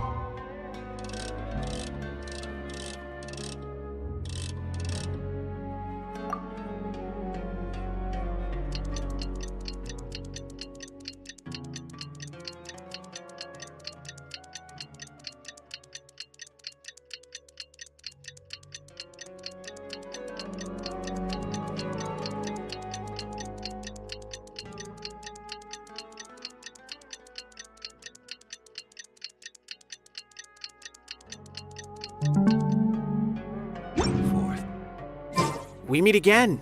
Thank you so much for all your help. Nabil, what are you doing here? Convicts from the desert are being escorted through Caravan Ribat, so I'm here to keep an eye on things. This should be the last group of them, so I'll be heading back to the Academia once they're cleared. The last few days have been quite the ride, but fortunately, I can say with confidence that this case is finally coming to an end. At first, the mercenary groups on the list were putting up quite a fight. They made several desperate attempts to cover up the truth. However, Cyno crossed the desert and took out their main camp overnight. After that, people on the list started to put pressure on the higher-ups within the Academia. Everyone was on edge, and the case came to a standstill. And? Then what happened? Well, then we received word that Taj Rudkani had sacrificed himself on the case. The news really stirred up the members of our ranks. The Matra then moved together against the enemy. We cleared out the traitors from within the Academia and arrested all the researchers on the list. Some of them managed to get out of the Academia, but still failed to escape. The scattered criminals were captured by Cyno all across Sumeru. I even heard that someone was about to escape to Fontaine, but was still apprehended just at the border. Having more than 300 prisoners apprehended for interrogation has definitely shaken things up recently. Is Cyno alright? He didn't get injured, did he? He seems fine, but nobody knows the real situation. He brought over 300 suspects to judgment all on his own. Among them were even some of our former colleagues. Not just the criminals are afraid of him. Even we start feeling a little nervous when he's around now. But even if we start feeling all self-conscious, thinking if we've done anything wrong, we're still always honored to have Cyno around. By the way, are you guys here to see Cyno? I think I just saw him walking in that direction when I was on watch nearby. He was walking with someone I didn't recognize, and then before I knew it, they were nowhere to be seen. If you happen to see him, please send my regards. Sure thing, Nabil. You be careful too. Don't let any of those bad guys escape. Don't worry about me. If anything happens, you can find me at the Academia anytime. Farewell then.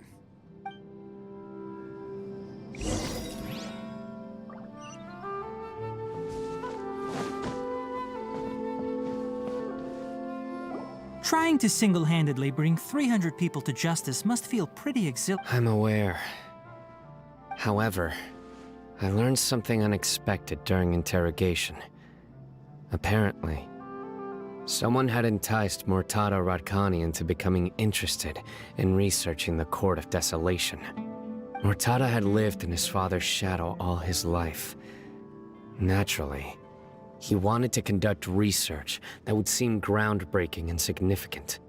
After Murtada died, the organization tried to use Taj's shame regarding his son to add him to their ranks, toying with others' minds, treating lives like dirt, and doing anything for their own interests. This makes me angry. Fine, I understand. This is a type of trap I've been working on which uses plants. Here, take... If thrown into the mud... Cyno! Tighnari! Oh, so Tighnari must be who Nabil saw earlier. Are you also here to see Cyno? That's right. I also drop by... And Cyno, relax. How is Kale these days? She's grown a bit after some time. Huh? You mean Kale is leaving Avidia Forest? What happened? I've asked her to host, although we've apprehended, so I decided... I will. If anything else happens... I've already caught those who were preparing to attack you in secret.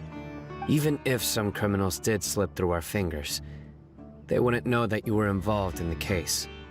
So you can relax. But what about you, Cyno?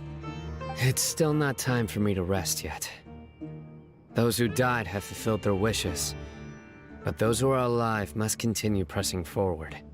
I've been thinking about what Taj said in the Court of Desolation these last few days. His words were not empty. People do change, and no belief can completely resist the erosion of time. I just hope my own change will come slowly, so that I can press on a little further. That way, those who see me as their superior, and those who are following in my footsteps, will learn courage from my example, just as I gained courage from my own superiors, and my partner.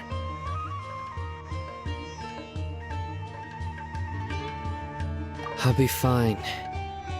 I'm also enjoying my chat with you right now, you know? There are many things I feel better about once I start to talk about them. Many people want to go to the desert to offer condolences for Taj. But I didn't share details with anyone.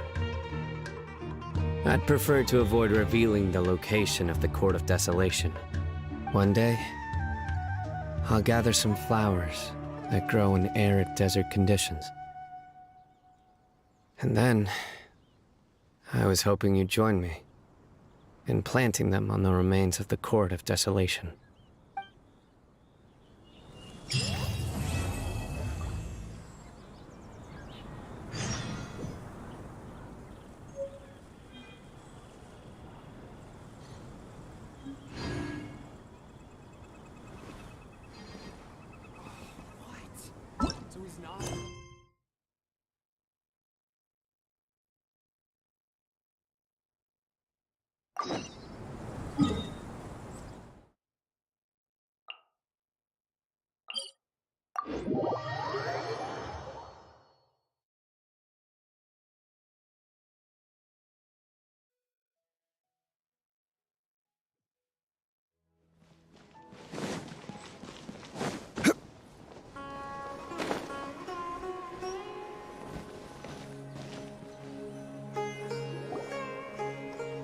Oh, you're back already. How'd it go? We have an emergency on our hands. Please notify everyone here that while they can continue to discuss their dreams, they mustn't try to visit or recreate the locations and scenes that they have been experiencing in them. What? All right, if that's the wish of the great Dendro Archon. But could you at least tell me what happened? You all look so serious.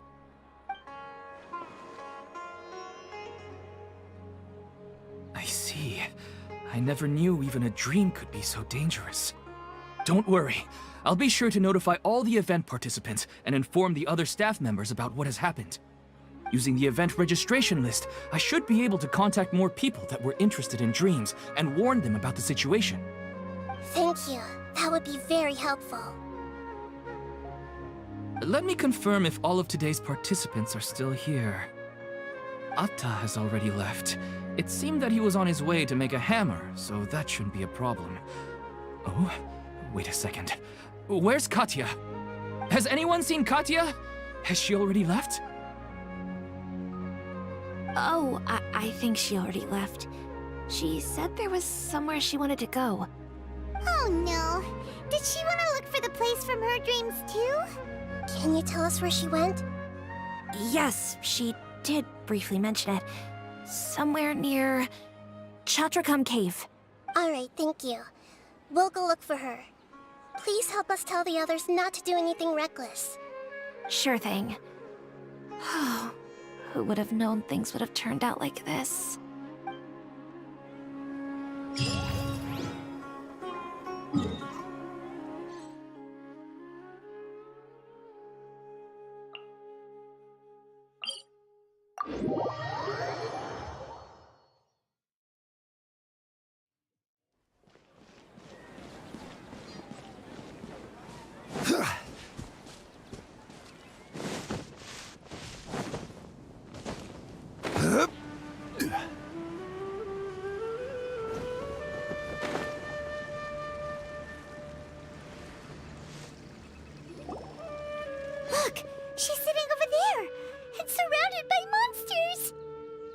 Let's rescue her!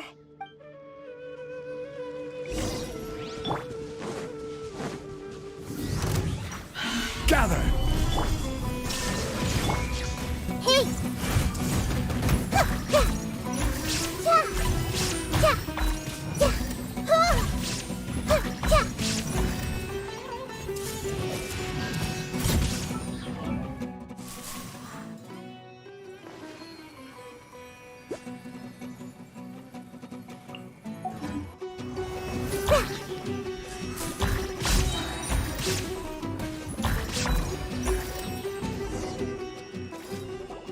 She seems to be in the same condition as Ilman earlier.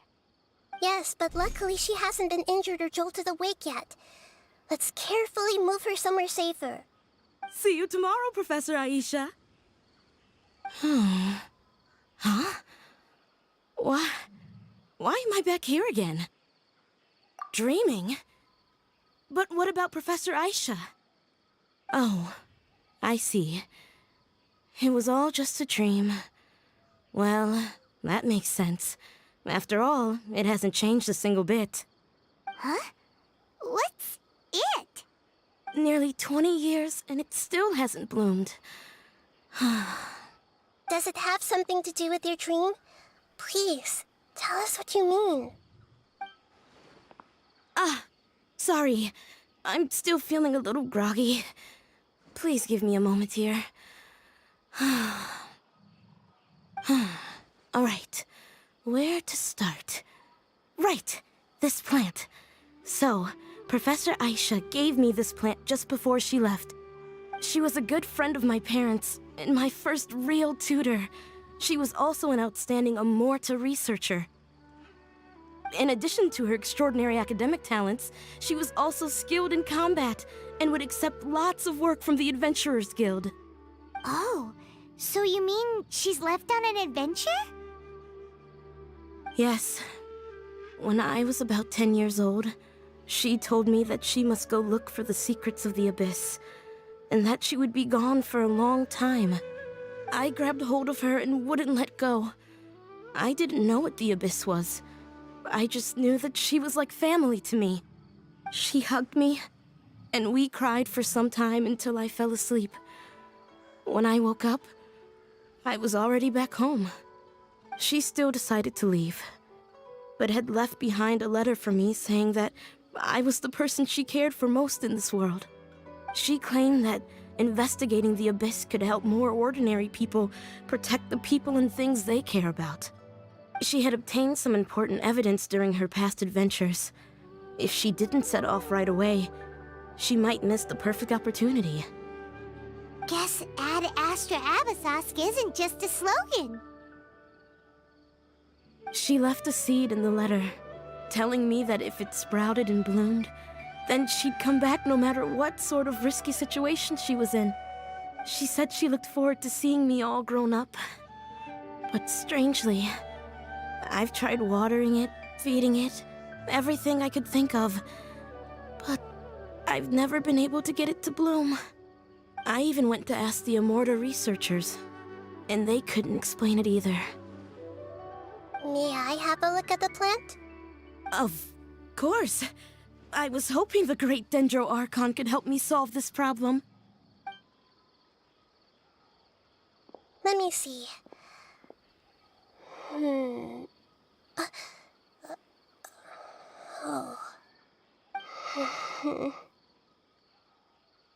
Huh? We've never seen that look on Nahida's face before.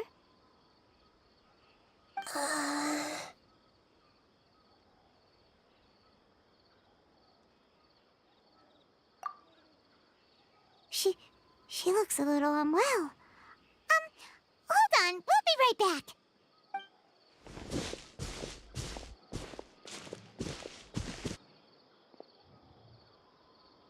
What's wrong, Nahida?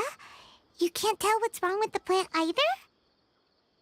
No, I immediately understood what's happening with that plant. I'm just not sure if I should say it. This plant is not known to the academic world. It's a new species that our teacher managed to cultivate by some special means. Judging by its features, I can tell from the moment it sprouted, it'll never be able to bloom. It can't be. It means that this Professor Aisha she keeps mentioning might have foreseen the danger and was prepared to never return. From my experience observing people, she would undoubtedly regard this as a brutal revelation. When forced to confront such brutal truths, people may break down into tears, talk nonsense, or lose their tempers. I know she has to face the truth, but at the same time, I don't want to hurt her. Tell me, what should I do? Yeah, that's a tricky one. Seems like you've already got a good idea of the feelings she might experience. But wouldn't that mean I'm just pushing it all on you? What if she just gets angry at you instead? It's all right.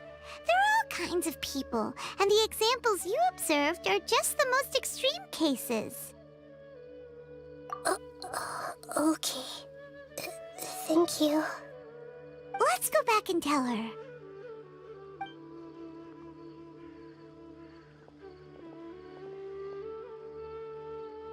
Huh?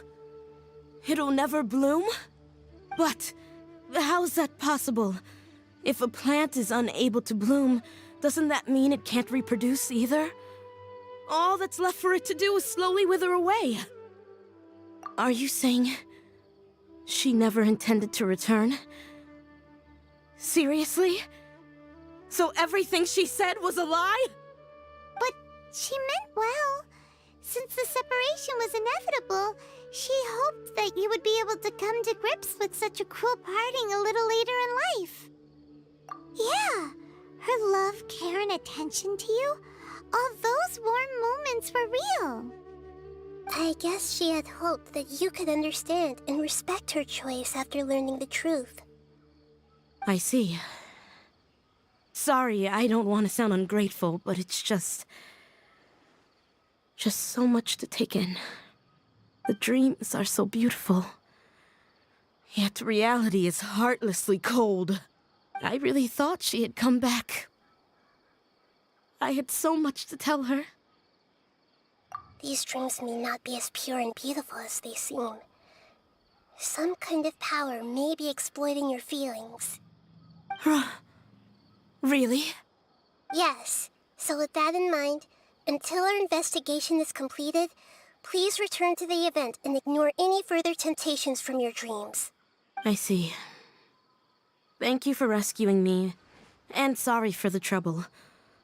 Luckily, the plant didn't get hurt either. Otherwise, I wouldn't have anything left to remember her by. Thanks, Traveler and Paimon. She seems to have finally accepted the truth, but I think she'll still need a long time to come to terms with her feelings. I saw her waver the moment you mentioned love. It was almost like a gentle rain, arriving just in time to put out a fire that was about to spread. It's because people have something called empathy. Empathy? I see. This is valuable knowledge indeed. By the way, you said there may be something that's trying to exploit their feelings. Any idea what that might be? Yes. What's common between Ilmon and Katya's cases is that they've both lost someone dear to them.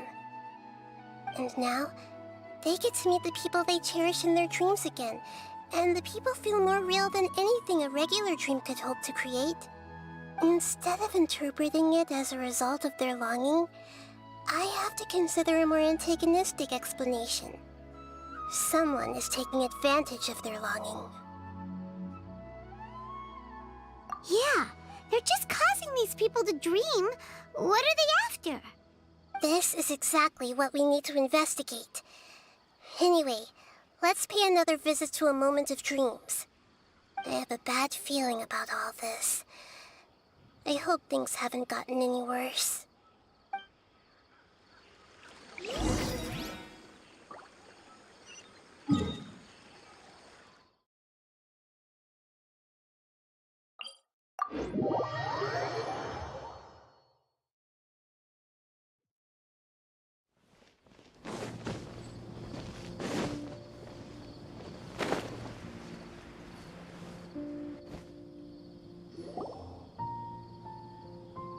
We're back.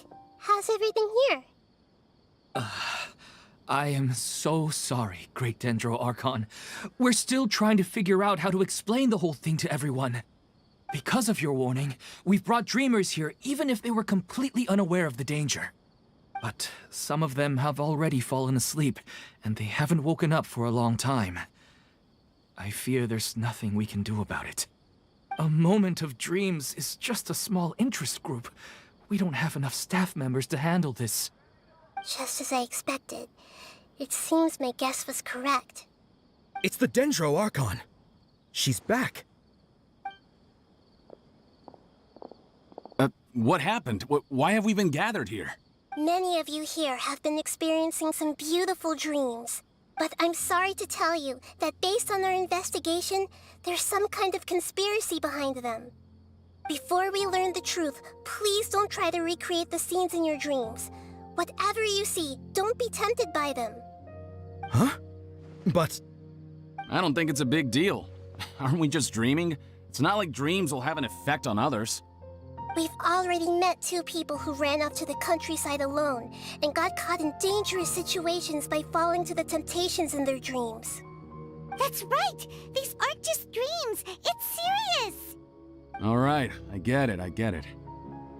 So does that mean once we have some conclusive results from the investigation, we can continue to enjoy these dreams? Yeah, I still want to visit my sister in my dreams.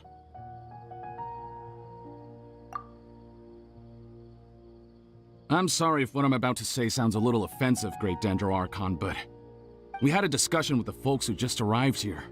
In all of our dreams, we were able to reunite with people who were very close to us. They all seemed as if they were alive again, which makes us reluctant to wake up. Yes, that's also what we've observed in our investigation. So if the results of this investigation would mean an end to those dreams, that'd be quite cruel to us. All of us understand the danger, but perhaps you can't quite understand just how much those people mean to us. I don't think everyone will be on board with the plan to abandon these dreams for good. Before the conclusion of the investigation, they'll at least want to meet the people in their dreams one last time and say goodbye. We've never had such a difficult situation before. It appears that not many people are willing to cooperate. So they still want to return to their dreams despite knowing the danger? That's right. Compared with these sweet and beautiful dreams, our warnings of danger are dull and emotionless. It looks like the situation will inevitably spiral out of control. The more time we waste, the more people will ignore our warnings and return to their alluring dreams. So, what should we do? Seems we have to go into a dream and find out the truth for ourselves. Pedrush, is there anyone here who's experiencing a marvelous dream right now? Let me think. Yes, this way. Good. Please take us there. This lady refused to heed our warnings and fell asleep here a little earlier.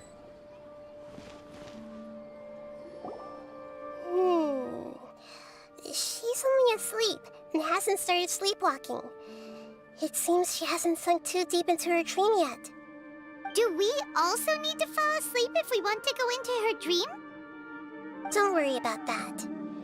I'm Lesser Lord Kusanali after all. Now, don't be nervous.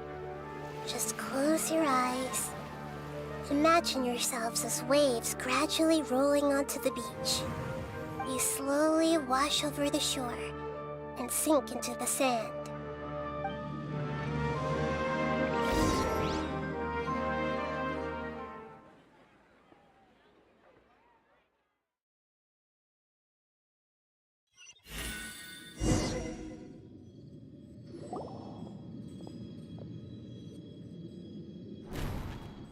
What's wrong, Traveler? You look a little disoriented. Oh, okay. Just remember that Paimon is always here for you. Anyway, seems like we've made it into the dream. I thought we would arrive at some familiar scene, but we seem to have landed in a completely unfamiliar place. Whoa! So many giant plants! Even in the sky! Theoretically, We should have gone straight into Debbie's dream. Things do seem to have gone a bit sideways here. Anyway, let's see if we can find any leads.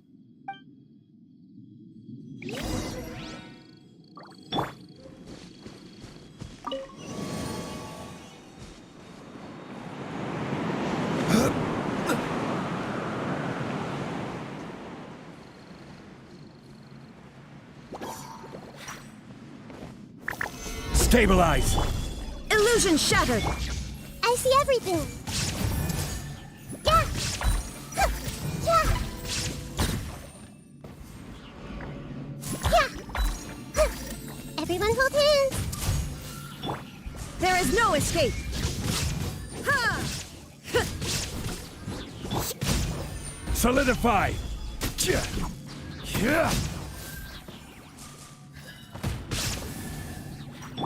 Shine down! I see everything! Ah! Yeah, yeah,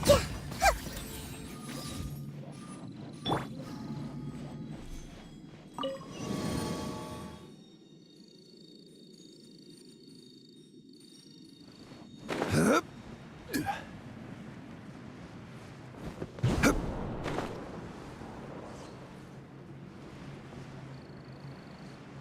Huh? A door? Wonder where it could lead. Well, it's not like we have any other way to go now. Let's go in and have a look.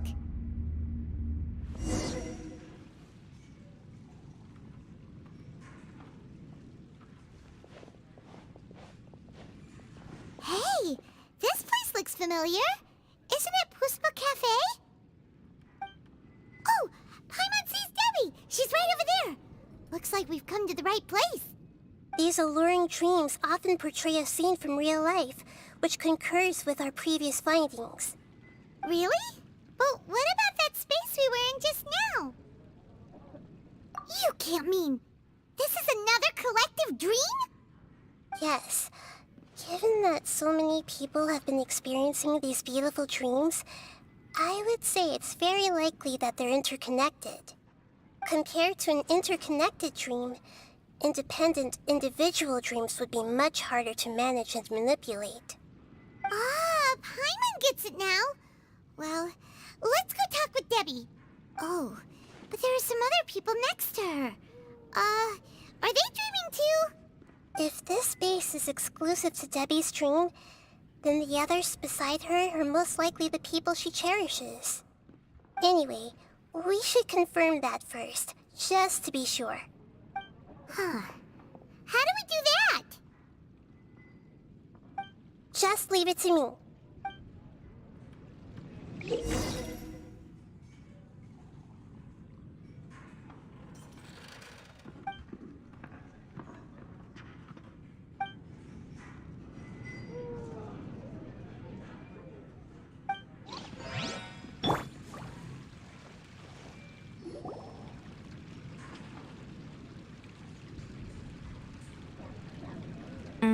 The coffee here still tastes the same as ever. You two have traveled all around Tibet. Surely you've all tasted better coffee than this. I suppose so, but no matter how good things may be elsewhere, nothing beats the taste of home. That's right. It's hard to change your tastes. Anyway, here's to your return home. Welcome back, everyone.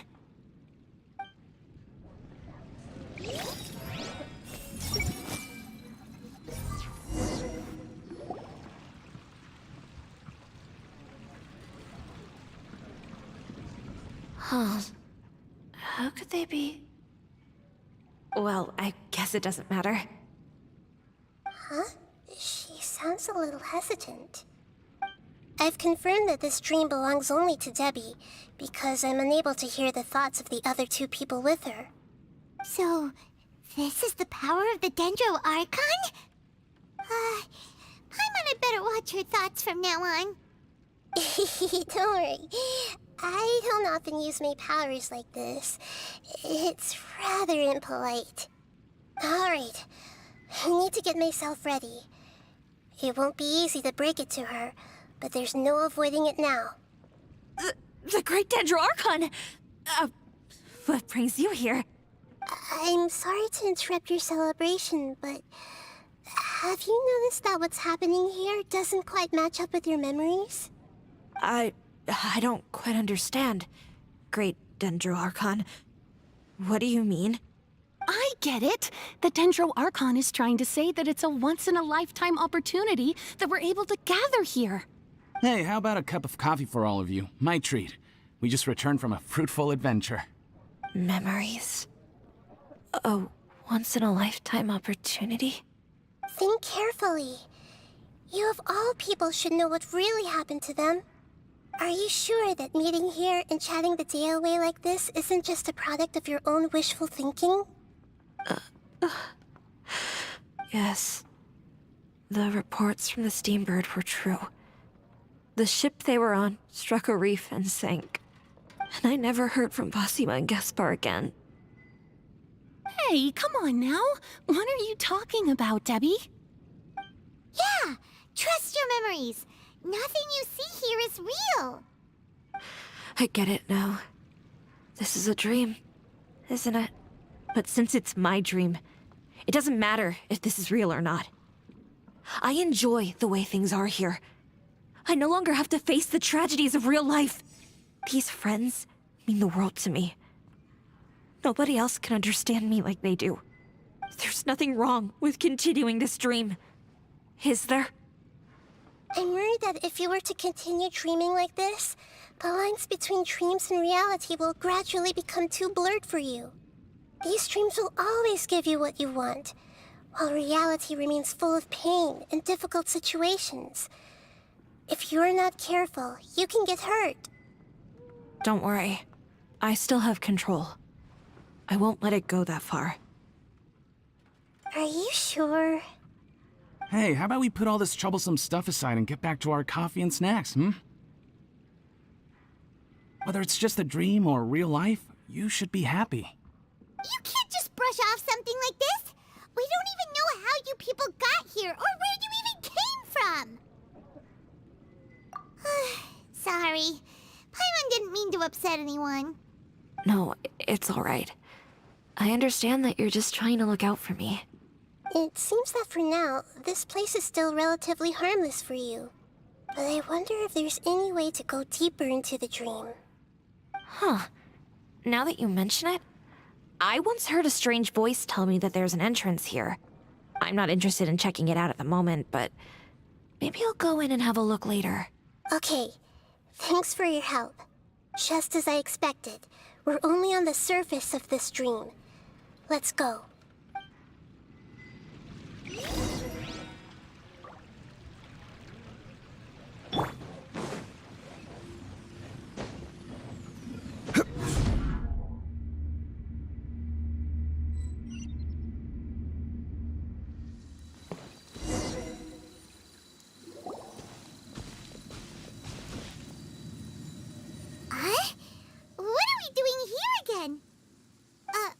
Wait a second. We were just up there. No, down there? Did we go up or down? Don't panic. This is how dreams work. We've left Debbie's dream, but the dream is still continuing onward. I'm not sure where it'll lead us. This dream has the ability to create imaginary people, which is why people are so unwilling to wake up. If it weren't for what we just saw, Paimon might still find that a bit hard to believe. I have a guess. If these dreams are connected, then there should be some sort of order to them. The fact that Debbie was able to realize that she was dreaming means that she is not very deep in the dream yet. But the space we're in has been turned upside down. Do you remember the characteristics of dreams that I mentioned earlier? Oh, right! Dreams are chaotic. That's right. It's possible that we're heading deeper into this dream now, and the deeper we go, the closer we'll get to the essence of the dream. Right! So the answers might be waiting for us deeper in the dream! Yes, and we should get ready for whatever we may encounter.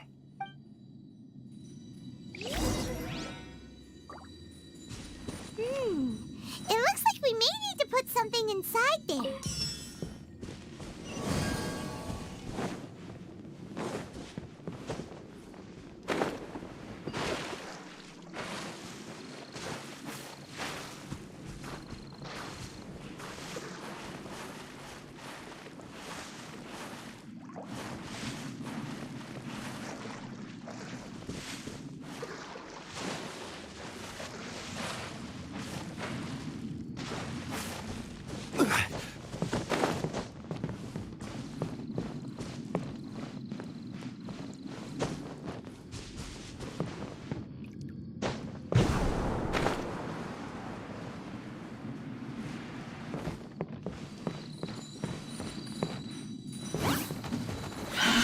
Stabilize! Witness the power of Gugwa.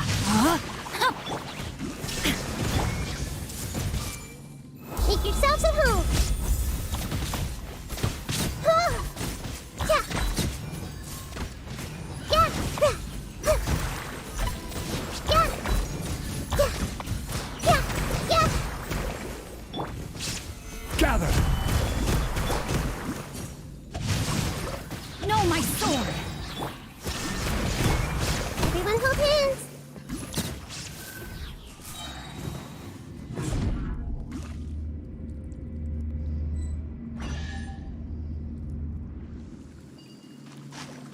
Whoa. When it rains, it seems to disappear slowly. Yes, and it appears again as soon as the rain stops. It's less like a flower, and more like a dendro slime that's trying to keep out of sight. Here we go again with Nahida's analogy.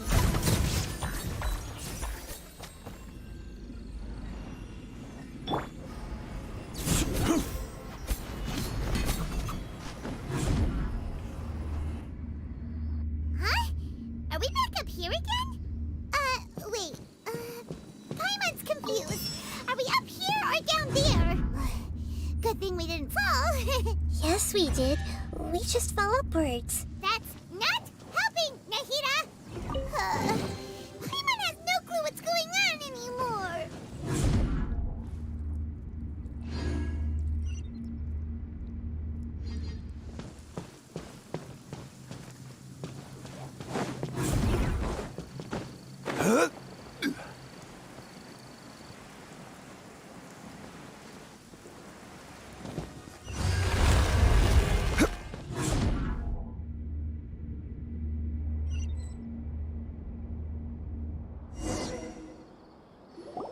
Wait, weren't we already here a little earlier?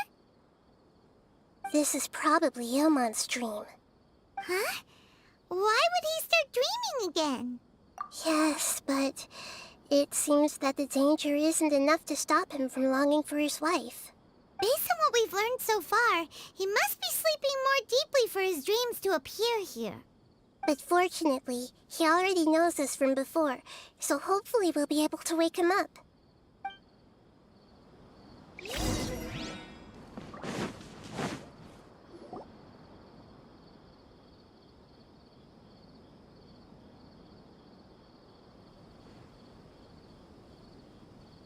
Ilmon! Oh, it's you! Incredible!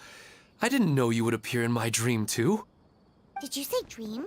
Wait, so you know this is a dream? Of course. Such good things rarely happen to me in real life these days. Here, let me introduce everyone. This is Minar, my wife who I mentioned before. And this is our daughter, Hydar. Hello. It's a great honor to meet the Dendro Archon.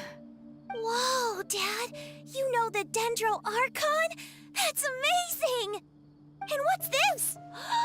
Is it a new toy? No, it's Paimon, not a toy! Anyway, now's not the time for that! Nahida, this doesn't seem to add up with what we were expecting. You're right. Let me think for a bit here. Oh, right! We didn't see him in a moment of dreams earlier. Paimon thought he'd gone home. Sorry. I just had to make sure that Hydar could get a chance to see her mother. I had gotten pretty familiar with the hike, so I brought Hydar with me. I'm just glad we didn't meet any monsters along the way. Yes, I'm glad too. I didn't expect her to grow up so fast. It must have been very hard for him. I regret not being able to fulfill my role as a wife and a mother. No, don't talk like that. Let's leave all that unhappy stuff behind for now. Even if we're in a dream, it's still a blessing that we've been able to reunite in this way. What should we do now? Should we tell him the truth? You can let me break the news. I should be the one to do it. I'm sorry, but I should tell you that your dream did not create us. We are real people with our own consciousness. Like the last time we met, we are still investigating this dream, and we've already learned some things about it. So you mean there's something nefarious with this dream as well? Ilmon, what's going on? It seems the reunion of our family is destined to only be temporary. Huh? Is Mom leaving? Maybe. But in all likelihood, that is indeed how things will end. Oh.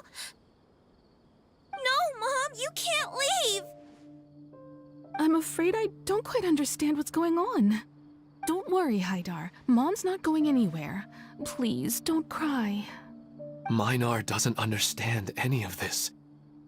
I'm fully aware that this is a dream, so that's why I've never told her the truth, but never mind. It's not like I would know what to say. I mean, I don't get any of the complicated stuff. But regardless of whether this dream is good or bad, you're here to resolve it, right? Yes. Then please, let us enjoy this moment for just a while longer. Regardless of whatever caused this dream to come to pass, I feel extremely grateful to have had the chance to reunite with my family. But does this dream really have to disappear? I'm afraid so. Sorry. Okay. I see. Please, come this way. You can go even deeper into the dream by heading in this direction. I have heard that the further down you go, the more pleasant the dreams become. And the more you want to stay. The answer you're looking for may also be found there. Go ahead. Thank you for helping us, and I'm truly sorry. You're welcome. It's not like I have any say in the matter. I'm just an ordinary person, after all. Who am I to interfere with the work of a god? I'll be right behind you. I should at least let Minar and Haidar know what's going on here. Otherwise, my daughter might be mad at her mother after we wake up. We're not doing something bad, are we, Nahida? That depends on how you define good and bad. It's the same place again. This place is almost like a flight of stairs that connects all the dreams together. But they appear to be getting more and more aggressive. Regular stairs wouldn't try to attack us. Right. Something seems to be off about our theory. Ilmon is clearly aware that he's dreaming, and he's enjoying it. Rather than dreaming on a deeper level, he almost seemed more awake. I believe we're on the right track, but we just need another explanation. It's not that the dreams are getting deeper, it's the owner's attachment to the dreams that's getting stronger. But you would never mistake dreams for real life, right? Sometimes, Paimon almost wishes her dreams could be real. But it's just a quick thought. It's not long before Paimon's thinking about other things, like sticky honey roast. Listen, we're real beings living in the real world, and that's where our focus should be. This also explains the insubstantiality of our dreams. No matter what they may become, we don't really care. But if we decide to abandon reality and embrace our dreams, then our dreams will become far more substantial. Oh, wait! Paimon's starting to get it now? Your mind will begin to build the dream far more attentively, which in turn will make it feel more real. Do you remember how the Akasha can turn dreams into jnana energy? Constructing a realistic dream consumes a similar energy. Does that mean there's a host of these dreams here like Milu during the Subzerus festival? If we wake that person up, this collective dream will end, right? Mm-hmm, most likely.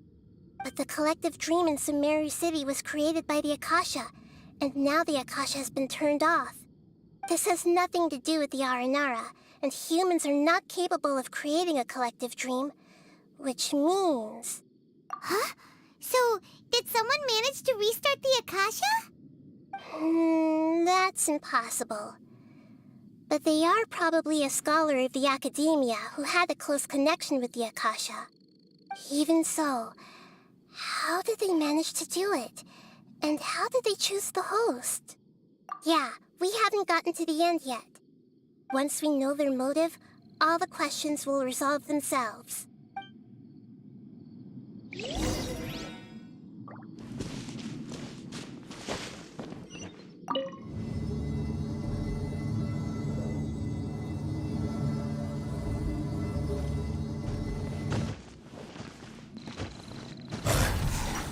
Stabilize! Order guide you! Huh? Witness the power of good. Everyone hold hands!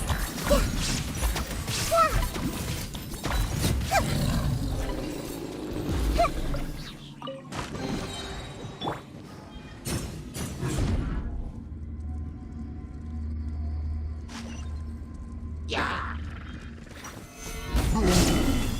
Illusion shattered! I see everything! Yeah!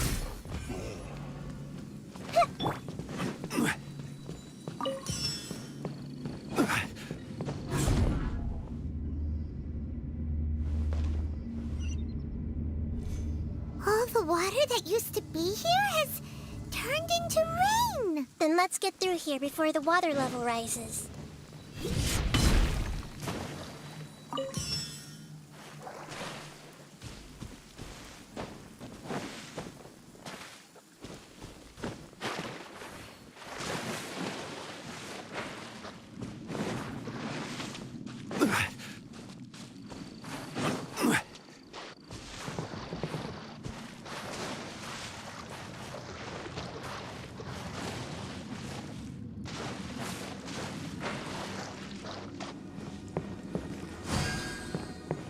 We finally made it! The destination is right ahead!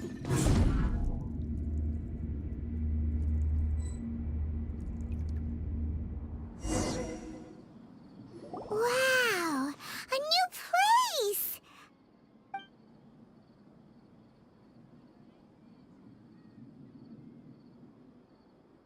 Well, it's just new to Paimon in this dream. This should be the final destination. Huh? Really? Yeah, these are just ordinary city streets. I have powers related to dreams, so it's usually easy for me to tell who's dreaming and who's created by dreams. I guess only those who have thoroughly accepted this dream will be able to come here. There are so many people here. How can we find the host? Don't worry, I have a way.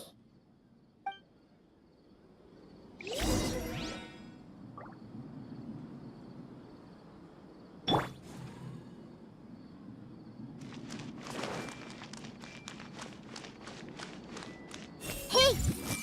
Misa's always so calm. I wish I were the same. He's just in an ordinary dream, so it shouldn't be him. I see everything! Shadia has such good taste. I can never go wrong with her opinion. No, it doesn't seem to be her. Who doesn't want a dream to last forever? He's just entered the dream recently. It's definitely not him. However... Sometimes I wish Rakesh could be more assertive, but I guess I'm also happy enough with the way things are. No, it's not her, unfortunately. Who doesn't want a dream to last forever? He's just entered the dream recently. It's definitely not him. However...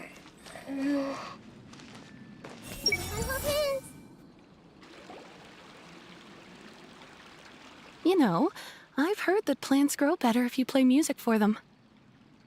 And on that note, it's been a while since I last heard you play. Sorry, I've been a little busy these last couple days.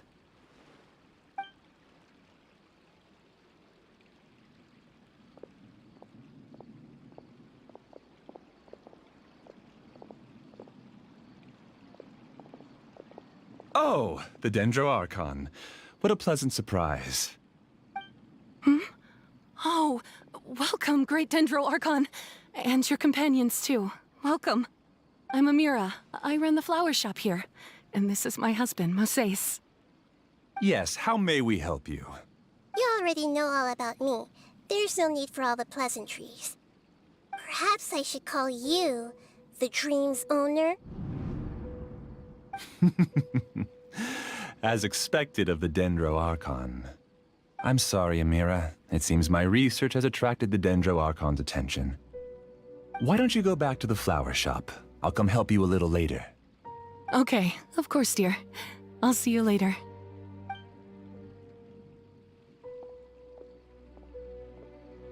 It appears that I was too naive to think I could deceive the Dendro Archon in person like this.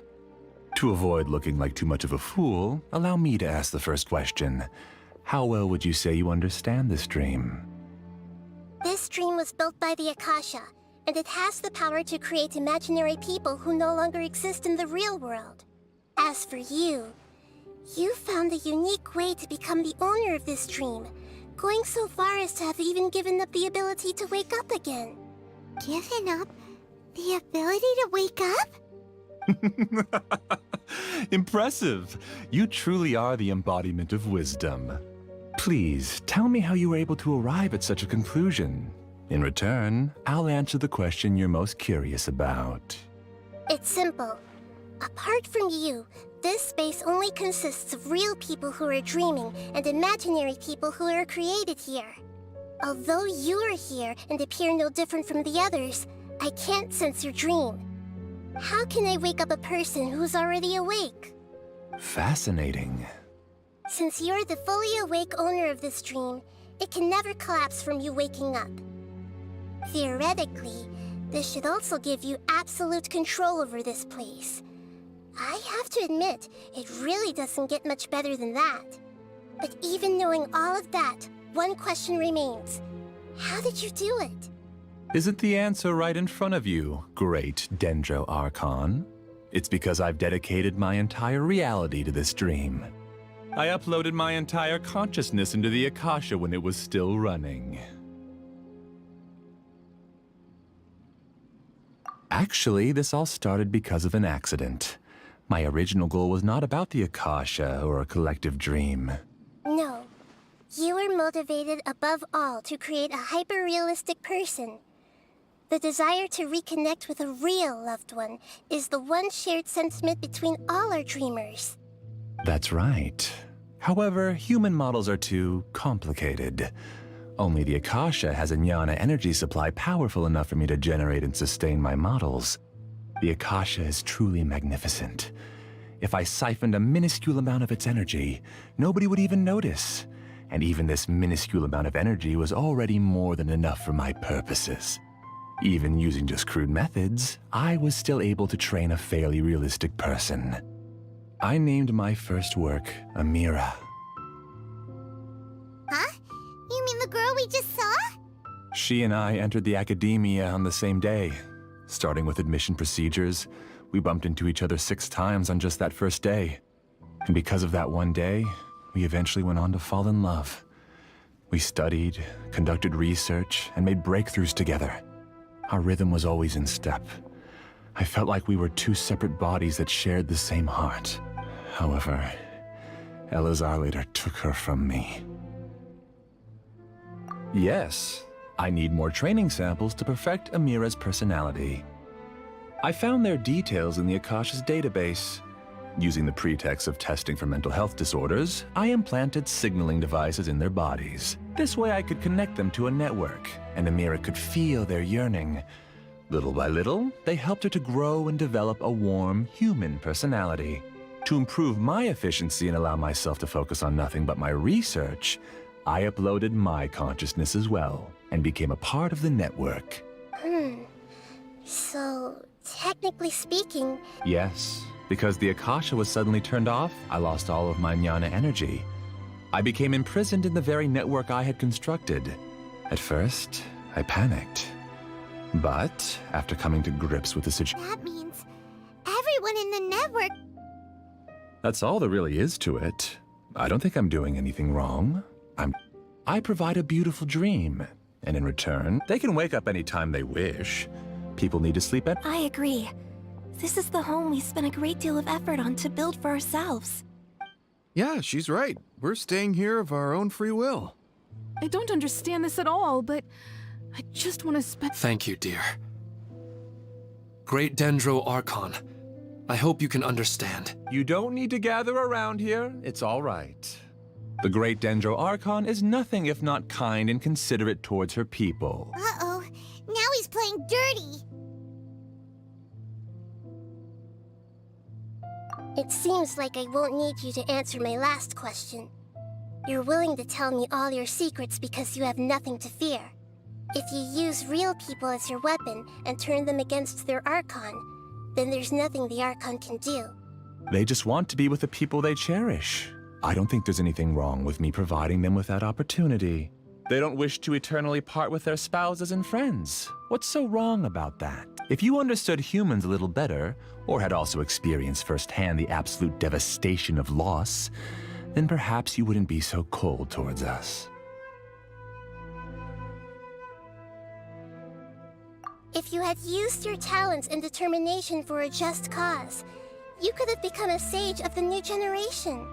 Unfortunately, you've committed one of the 6 cardinal sins of the Academia by attempting the forbidden and fearing none. You equated people's feelings with cold jnana energy and deprived them of the pain that they have to face. You lured them into these dreams, and even now, remain completely unaware of how evil all of this truly is. Pain? Luring? Those kinds of things haven't existed here from the moment this world was created. She's right here. This is Ilmon's child, Haidar. Huh? My daughter? What's wrong with her? This dream relies on a set network, which means that only those with devices planted in their bodies can enter this world. Carefully think back and retrace your steps. I secretly went back to the mountainside with Haidar. You mean she isn't actually the real Haidar? No, because unlike you, she can't enter this dream. The moment you came into this dream, it created a So, tell me, where's the real Haidar? She's still out there on the mountainside. That's right. And she must have been terrible. Not to mention the monsters in that area. If Haidar's still out... What are you talking about, Dad? I must wake up right now. I can't leave... Oh. It seems the others have also remembered something. People try to avoid pain and stay in their perceived bubbles of safety out of an instinct to protect themselves. This is human nature, but it is also one of their weaknesses. However, why are there still so many people striving to move forward, even when they know the path ahead is dangerous and painful? It's because people don't only live for themselves. They have families, loved ones, friends, and communities. They have dreams that they are still trying to achieve. But in this dream, you showed them only the most comfortable and soothing things. This entire world has been built on the foundation of buried and unseen pain. It's all just a well-devised scam. It seems like I've stayed in the dream for too long. I still have so many things I haven't done. Huh. I thought gods didn't understand humans. I didn't expect you to arrive at the answer through sheer power of observation. If you wanted to spend a little time in the waking world, go right ahead. In any case, I wanted to spend some time alone with Amira. As long as this dream continues to exist, you'll come back. Humans aren't as strong as you think. And even if you're a god, they won't always listen to you. It's time to purge all the extraneous data and noise.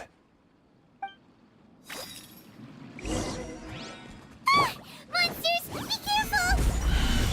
All of you, please get out of here and find somewhere safe. I am the master of this dream. I can create endless waves of monsters with the snap of a finger. Don't worry, they'll wake up before they get hurt. Amira doesn't like to see others in pain. If you know what's good for you, leave now!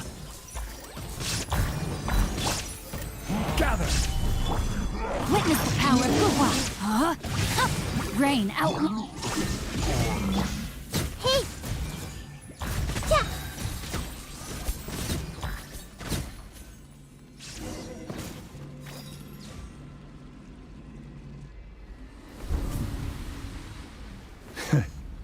You haven't won just yet. This dream is mine! If I go into hiding here, not even an Archon can ever find me. And as long as people yearn for happiness, they will return here and rebuild this paradise! Hey, stop! What's that? This dream is spiraling out of control and is collapsing now.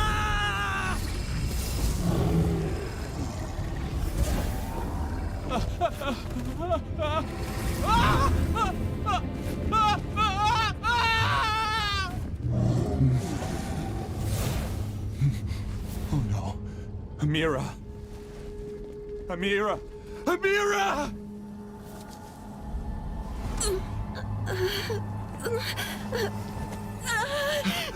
Amira, are you all right? I don't feel well. No, no, no! Please, no!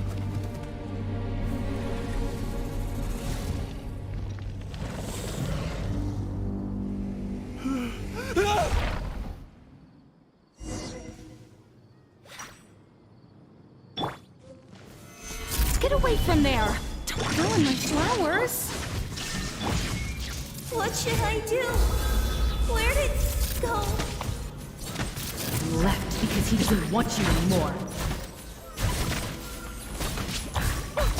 Who am I? I'm not Amira. Glad that's over. But what happened just now? He's not very proficient in using the Akasha's technology, and he spent a lot of Jnana energy creating monsters. Now the system is out of control. All the people he created also turned into monsters, including Amira. It's terrible, even for a dream. Even Paimon's freaked out. Paimon can't imagine what they're going through. The good news is that the chaos seems to have subsided. Now we only need to wake up the people here and let them return to their real lives. Amira. My dear Amira. They're all gone. It was just a big dream after all. I couldn't change my fate. And my knowledge turned out to be useless. What a cruel... Do you still think this is our fault? I don't care about the Jnana energy used to sustain this dream has all been transformed into monsters. This dream let me disappear with Amira. It seems that everything that's happened is too much for him. He's lost all hope. I think seeing Amira turn into a monster was punishment enough for him. After comprehending the hollowness of the unreal, it's time to revisit the meaning of existence. Existence? Using my knowledge of the Akasha, I have a way to extract your conscience. The Academia has probably kept your body, so you should be able to wake up soon. No need. Just let me... This isn't compassion. I won't let you escape your punishment by simply disappearing. As for your life after that, it will be up to you how you want to exist. Alright, Traveler and Paimon, we should go back. We can finally wrap up this whole thing.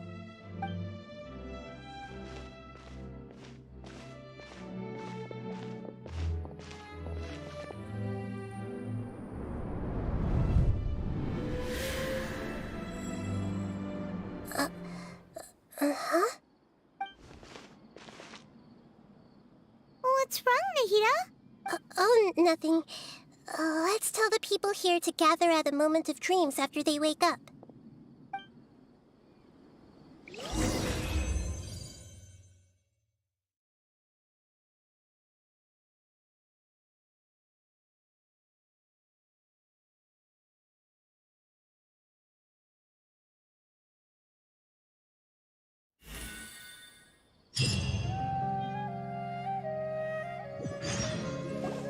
Oh, great!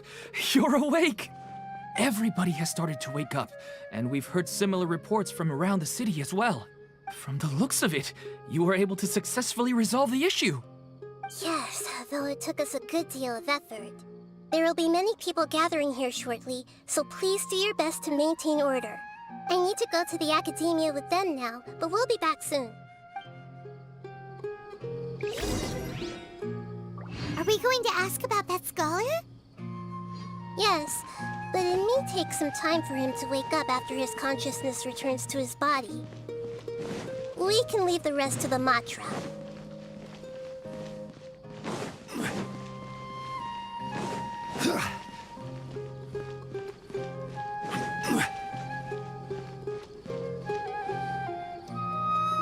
Oh, it's the great Dendro Archon. How can I help you?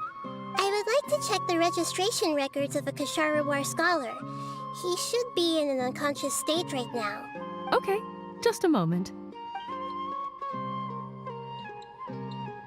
Sorry to keep you waiting, Dendro Archon. We have confirmed that there's a scholar named Beinuni who's been unconscious for a while. The cause was improper operation of the Akasha. He hasn't regained consciousness yet, and is still receiving treatment at Bimarstan. Huh? Isn't his name Moses? I guess he didn't want to be recognized or bothered by anyone. Please, give the knowledge stored in this to the Matra and ask them to import it into Beinuni's brain. Understood. But for safety reasons, I need to know why. It's simple. This contains his consciousness. It's long been trapped inside of a dream. He's committed an act that affected the safety of Sumeru. After he wakes up, I'll inform the General Mahamatra of all the details. I see. I'll take care of this right away. Thank you, great Dendro Archon. No problem. All right. Everyone should have gathered at a moment of dreams by now. Let's head back.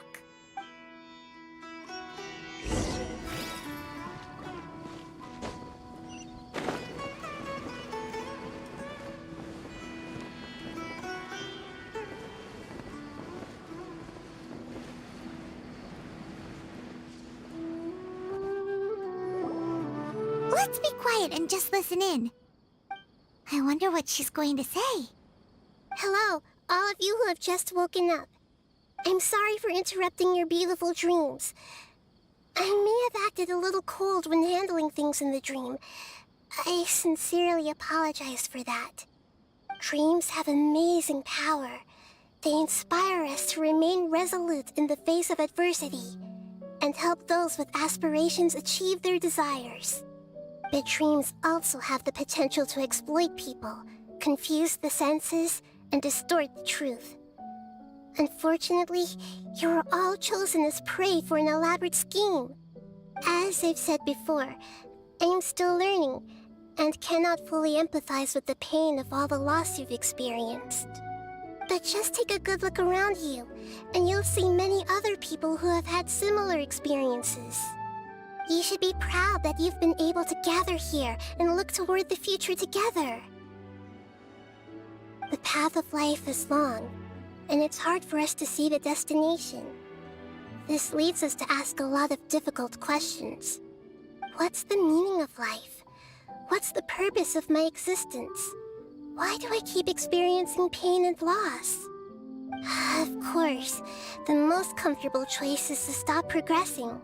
Give up thinking, and just keep repeating whatever you're already familiar with. Whenever you have such thoughts, just look at the people and things around you. Some people work hard all day so that their families can have a hot meal on the table at night. Some people travel all over the world in order to create art that resonates with all of Teyvat. Some venture in search of the world's secrets to prevent rapidly approaching, yet still unknown, world-shattering catastrophes. Life is not just about yourself. Each and every one of your actions shapes you and the world around you. Look, friends and family will remember what you've done, and even some people you've never met may benefit from your actions. Therefore, many people will strive forward to forge new paths, even if they have to endure great pain to do so. Once you begin your journey on that same difficult yet rewarding path, you'll come to know the answers to those big existential questions, yet they will no longer feel as life-defining as they did before. But if you were to believe that life is nothing but an empty, ephemeral dream, then that's also the only thing it'll ever become. You're free to choose how you want to live your lives, but as your Archon, I should first make this information known to everyone. In the end, it's up to you whether you want to embrace a beautiful dream at the cost of your real life. Nahida said she wanted to speak with us alone. It seems like she went to the plaza in front of the academia.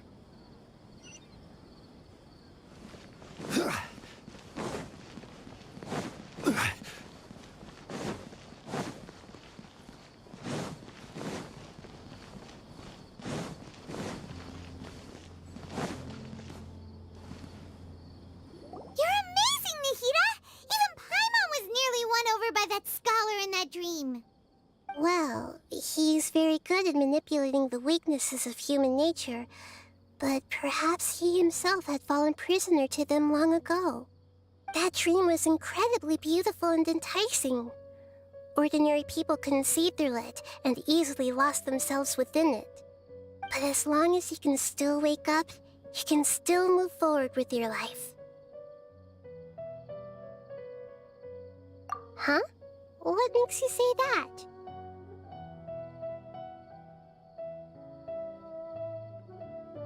Right! You said that you didn't understand human feelings, but we saw how considerate you were with all these people. Your speech just now really connected with everyone. You did a good job! Thank you. I've heard a lot of sad stories along this journey, and several of them have touched my heart. You can't say that the victims of the dream really did anything wrong, and what they wanted was also not unreasonable. That's why I could understand them when they tried to resist us and protect the dream. But all of my understanding and stirred feelings probably can't even account for even 1% of the pain they've experienced. I don't think this 1% can be seen as an example of what you call empathy. You're too hard on yourself, that's for sure. Alright.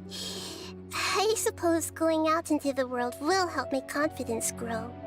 I've learned that emotions are nothing like knowledge, and that's why it's hard for me to put them into words sometimes. Beinuni, or Moses, said that I had never personally felt the pain of loss. But I have a vague feeling that this isn't true. The moment I entered the dream, I felt like I was wrapped in a blanket of warm feelings. It was so warm that it felt like I had returned to the start of my life, and I didn't want to wake up anymore. But when I opened my eyes, the feeling was gone without a trace.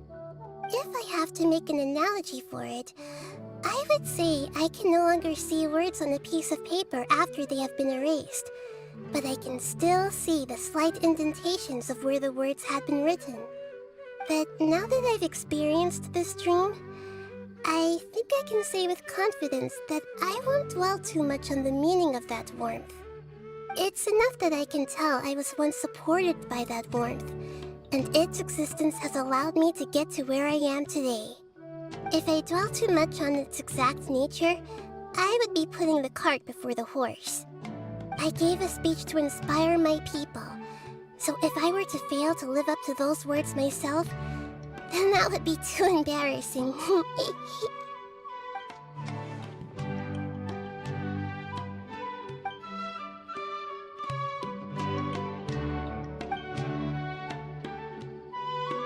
what's with that serious look? You keep looking like there's something you want to say. Is there anything you want to tell me? Okay. Since we just woke up, let's stretch a little bit. A new day is about to begin.